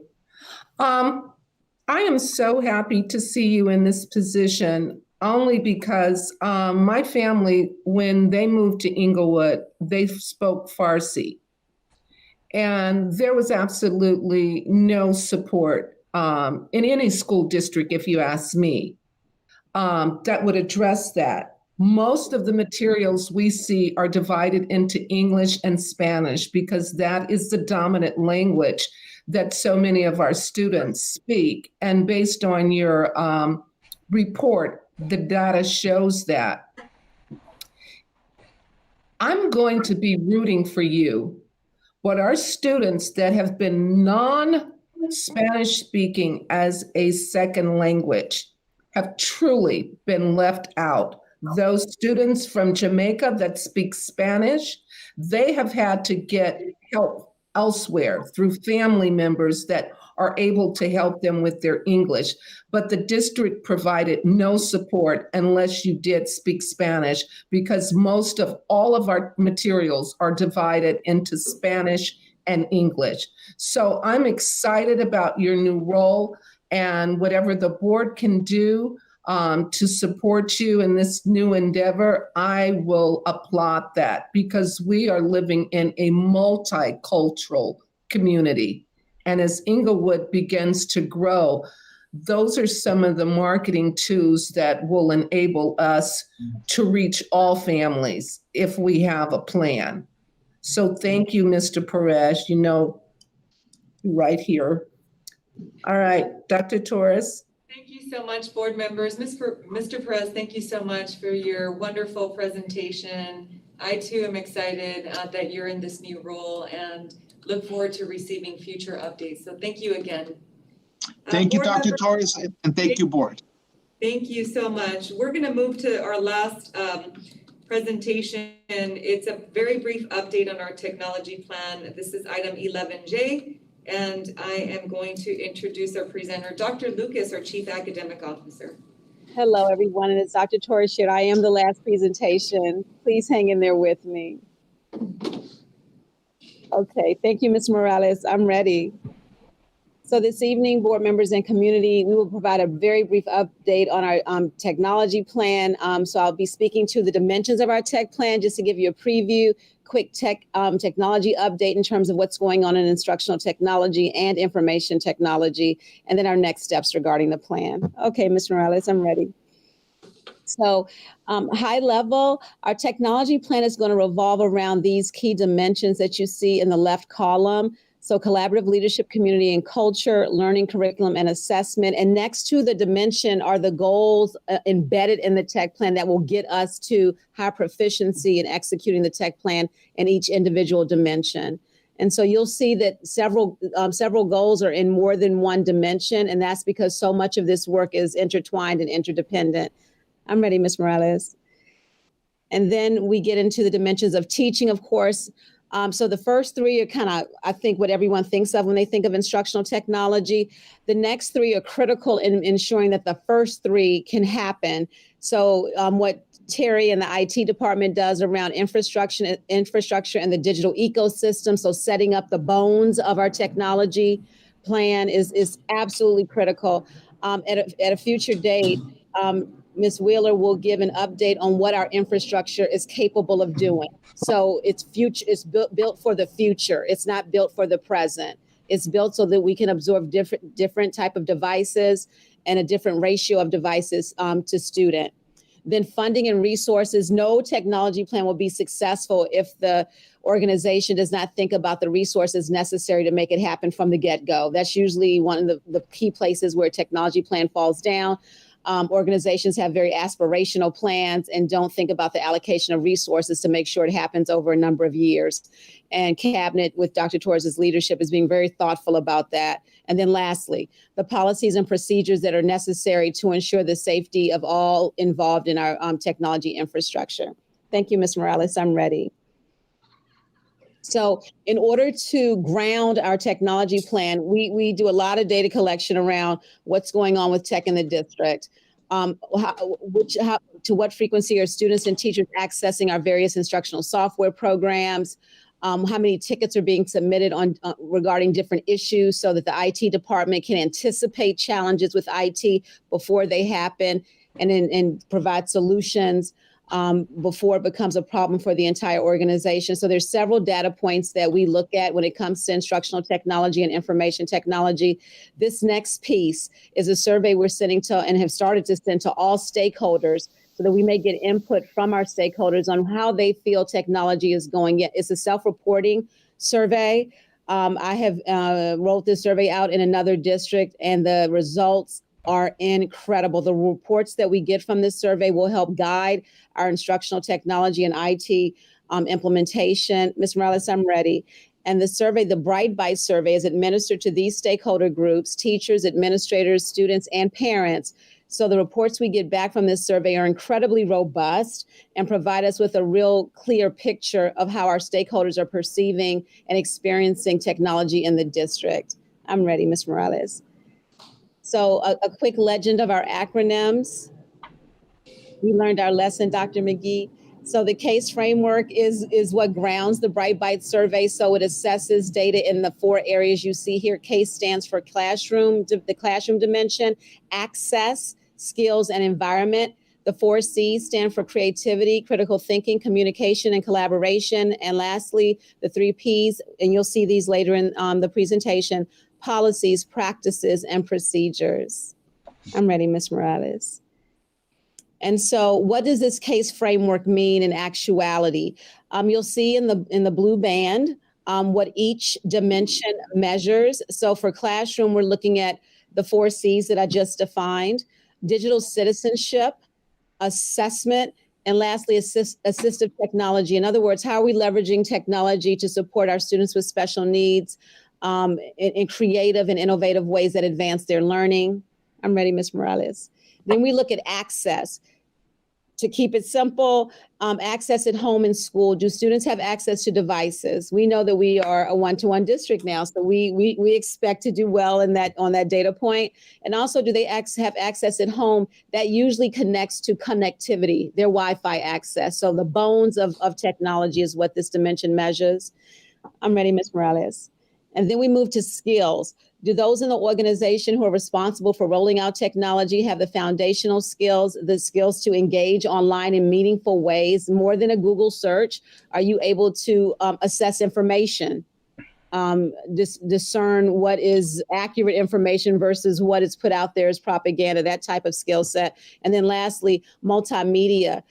Are we making sure that our students can leverage all the dimensions of technology to advance their learning and their ability to express themselves in the world? And the last dimension, I'm ready, Ms. Morales, is environment.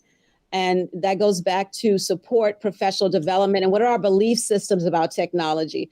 Oftentimes people will say, oh, I went to school and I didn't have an iPad and I turned out just fine. Well, we all know that was a whole different world. Our students they are owed a proficient skill set in leveraging technology to navigate the world. They are global citizens. They are operating in a completely different reality than many of us grew up in. I'm ready, Ms. Morales. And so what are our instructional technology and information technology updates? They are And I won't read to you tonight, but we are very proud of the accomplishments since our last update. These are only the ones since we updated you 2 or 3 months ago. Around instructional technology, they largely involve professional development, ensuring that instructional technology software has been rolled out in the classroom in meaningful ways, that our teachers are supported and know how to access it. Where you see classroom management, I will pause here for a second, because when you hear classroom management, people usually think of discipline and behavior. Classroom management in the instructional technology world means that our teachers have eyes on the kids' devices at all times. So for example, when I was a principal, we had a tool where our teachers could see every single student's device. They could shut it down if someone was somewhere they shouldn't be. They could send messages to students. They could change a student's screen to facilitate instruction. So that's a really important tool, especially in the environment we're in. And we're also rolling out a learning management system, which is a learning hub for students. When kids go to college now, or rather students go to college now, they all have an LMS. So we want to make sure that our students are career and college ready. So leveraging an LMS in a K-12 environment is absolutely critical. When you look down at the information technology update, IT, as many have acknowledged tonight, they have been busy. They are the wizards behind the curtain if we think of the Wizard of Oz. So when you look at all of these accomplishments with IT, and these are just since our last update, in less than 1 year. It usually would take a district about 3 to 5 years to roll out what our IT department has rolled out in under a year. It is really miraculous. And what Ms. Evans said earlier is so true. There will always be technology challenges. I don't think any of us have heard of an organization that didn't have some. That's what happens with tech. But our IT department has minimized those greatly by monitoring the challenges monitoring and anticipating challenges and trying to avoid them before they happen for our students and our staff. I'm ready, Ms. Morales. What are our next steps? Because we are not done. They include analyzing the Bright Bites data, which we will bring back to the Board of Education to share. And I can almost promise you, when you see these reports, you'll be blown away. They will give a very full 360-degree view of our state of technology in IUSD. Instructional technology PD for the summer and fall. Our teachers, the more they leverage the technology, the more they want to know and learn about it. And I admire them so much for that. They've taken this as an opportunity to grow their professional skill set. And there's a demand for PD, and Ed Services must meet that demand. We're analyzing that data from Bright Bites to incorporate it into the district technology plan. And we are fortifying our relationships with prestigious K-12 informational and instructional technology organizations that are nationally and internationally known. This is absolutely critical, because in order to be a district that is cutting edge with technology integration, you have to belong to these types of organizations. They keep you abreast of the latest, and Inglewood Unified deserves no less. So that is what we're doing now, creating those partnerships and strengthening them. And with that, I'm ready, Ms. Morales. Thank you. Thank you so much, Dr. Lucas, for providing your update. Board members, we're going to open it up to see if you have any questions or comments. You can raise your hands if you like. Okay, Margaret. Dr. Lucas, again, your enthusiasm, and we're on the right track. We're doing everything that we're supposed to do to make this school district #1. So thank you very much for your hard work, for all that you do, and thank you again for your enthusiasm. Thank you, ma'am. Thank you, Ms. Evans. Is there any other board members that would like to comment on the presentation? Well, I'm going to join our Vice President Evans. Technology has really been on the front conversation of a lot of our parents.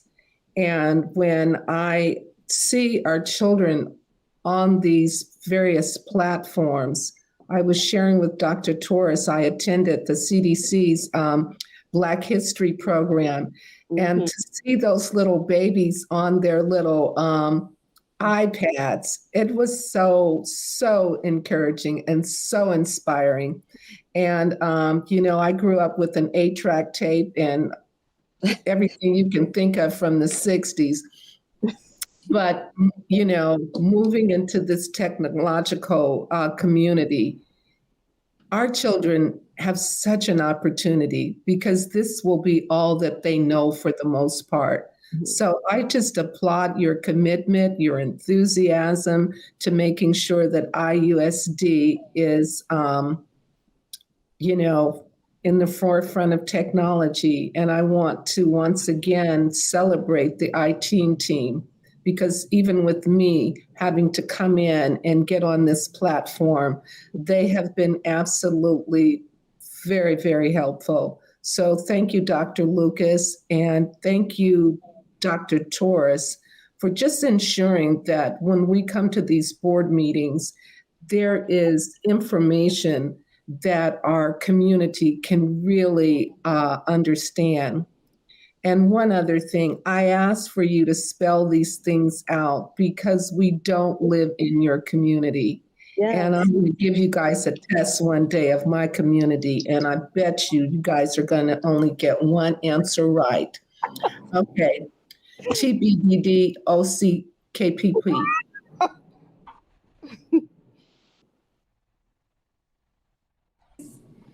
Thank you so much, Dr. Lucas, for your presentation.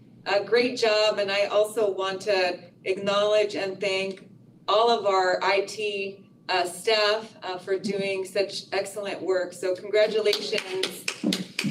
We appreciate you. So board members and community, we're going to move to item number 12. And this is public comments on agendized and non-agendized items. Members of the public who submitted a request for public comment form to be addressed by the county administrator and board will be read aloud during this meeting. The form was available 72 hours before the scheduled board meeting and closed 2 hours before the start of the meeting. Requests were also accepted by mail to the county administrator at 401 South Inglewood Avenue, Inglewood, California 9031. The guidelines for public comment will be in accordance with Board Bylaw 9323. Ms. Montenegro, do we have any public comments on agenda or non-agenda items? We do, Dr. Torres. We have 5 public comments this evening. Thank you. You're welcome. And they're all on agenda item 11A, reopening update. The first one is from Ms. Yael Gers. She's an employee. And she wrote, "Don't think it is.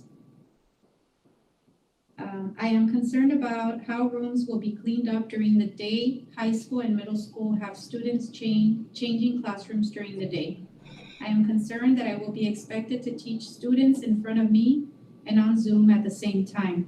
That is asking too much. I want to know the plan on limiting students in classes and on campus. I want to prove that the rooms have been deep cleaned and that their air filtration system has been upgraded. I do not want to come back before April 26th. That is 3 weeks after spring break. We know that after every holiday, COVID cases go up in the next 3 weeks. Thank you." Next public comment is from T. Atkins, a parent. And the comment says, "Tell me about air ventilation in IUSD classrooms. What will be done to make classroom air safe to breathe during class?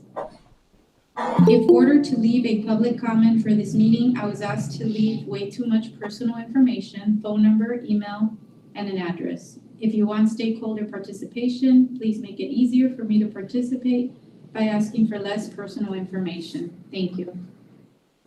Next public comment is Erica Williams. "Have there been talks about the possibility of reopening schools based on a year-round system? I know growing up we had a year-round schooling that separated us into different tracks, A, B, C, and D, to prevent overcrowding in classrooms. I think this is also a fantastic way to help students social distance but still have the classroom peer-to-peer interaction." Next public comment is from Thomas.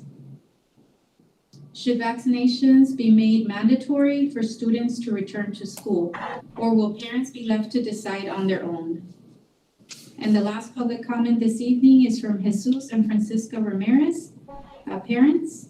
"I disagree for the kids to physically return to school. How is it possible if there have been COVID cases at the workplace and also children cases? Plus, my children have improved their grades very much while attending school online. At least let them finish the school year online and see how the pandemic evolves in in that time frame. And that concludes our public comments for this evening, Dr. Thank Torres. you so much, Ms. Montenegro. We're moving on to item number 13. This is reporting out of closed session actions. In closed session, the county administrator took action to approve the following settlement agreements.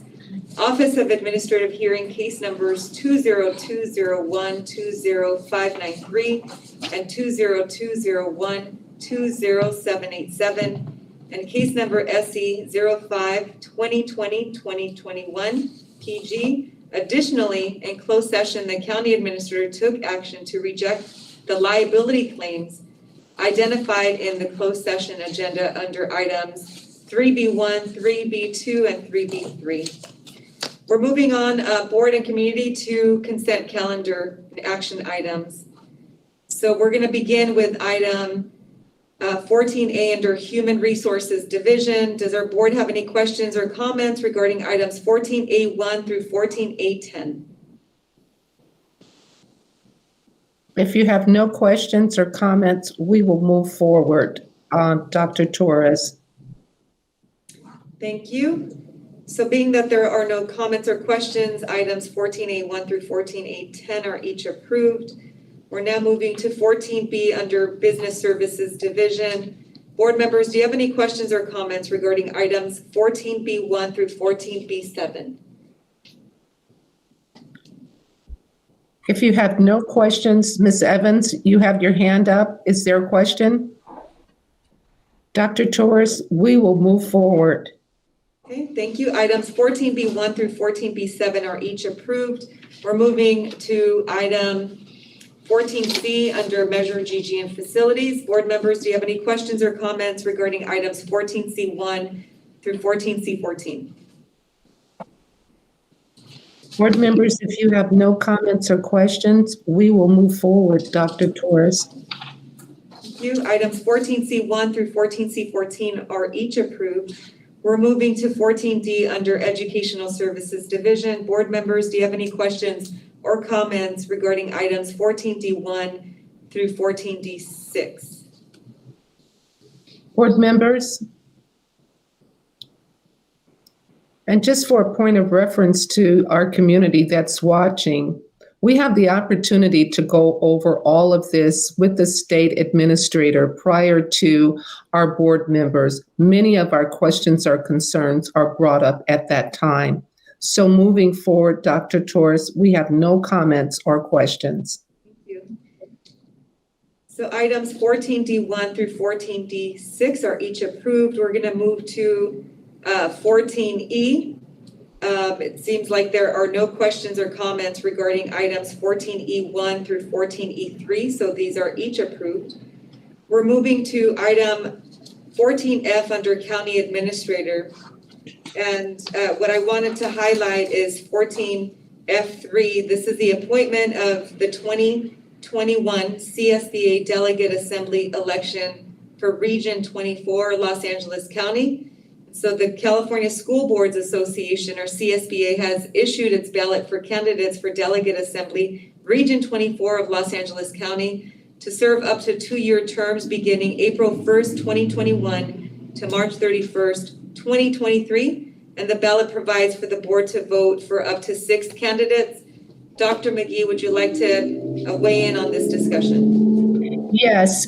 We had developed a slate at our last meeting. Many of those people are still serving. This is the slate that we can vote on this evening. If I have your approval, would you please raise your hand so I can get an accurate count? The slate for Region 24, these are the candidates: Jan Bird of South Whittier, Carolyn Castillo of El Rancho, Yesenia Corsenta of Piermont Unified School District, Jennifer Debaca Sandoval of Whittier, H. Ernie Nashi with the ABC School District, and Jorge Torrado with Norwalk. If I have your consent and you're raising your hands, I will count. So This motion moves by a unanimous vote of all 5 board members, Dr. Torres. Thank you so much. I really appreciate your vote. And so based on our board's recommendation, I will submit the ballot to CSBA reflecting the candidates that all of you have selected. Thank you so much. So we're moving to items 14F2 and 14F3 under County Administrator. Board members, do you have any questions or comments regarding these items? Okay. Seeing none, items 14F2 and 14F3 are each approved. We're now moving to item 15, approval of minutes. Board members, do you have any questions or comments regarding the minutes of the February 17th, 2021 board meeting? Seeing none, I am approving the minutes of the February 17th, 2021 board meeting. We're moving to item 16, board member remarks. Dr. McGee. If you would like to make closing remarks, please raise your hand and I will recognize you. Dr. Torres, at this particular time, we have no closing remarks.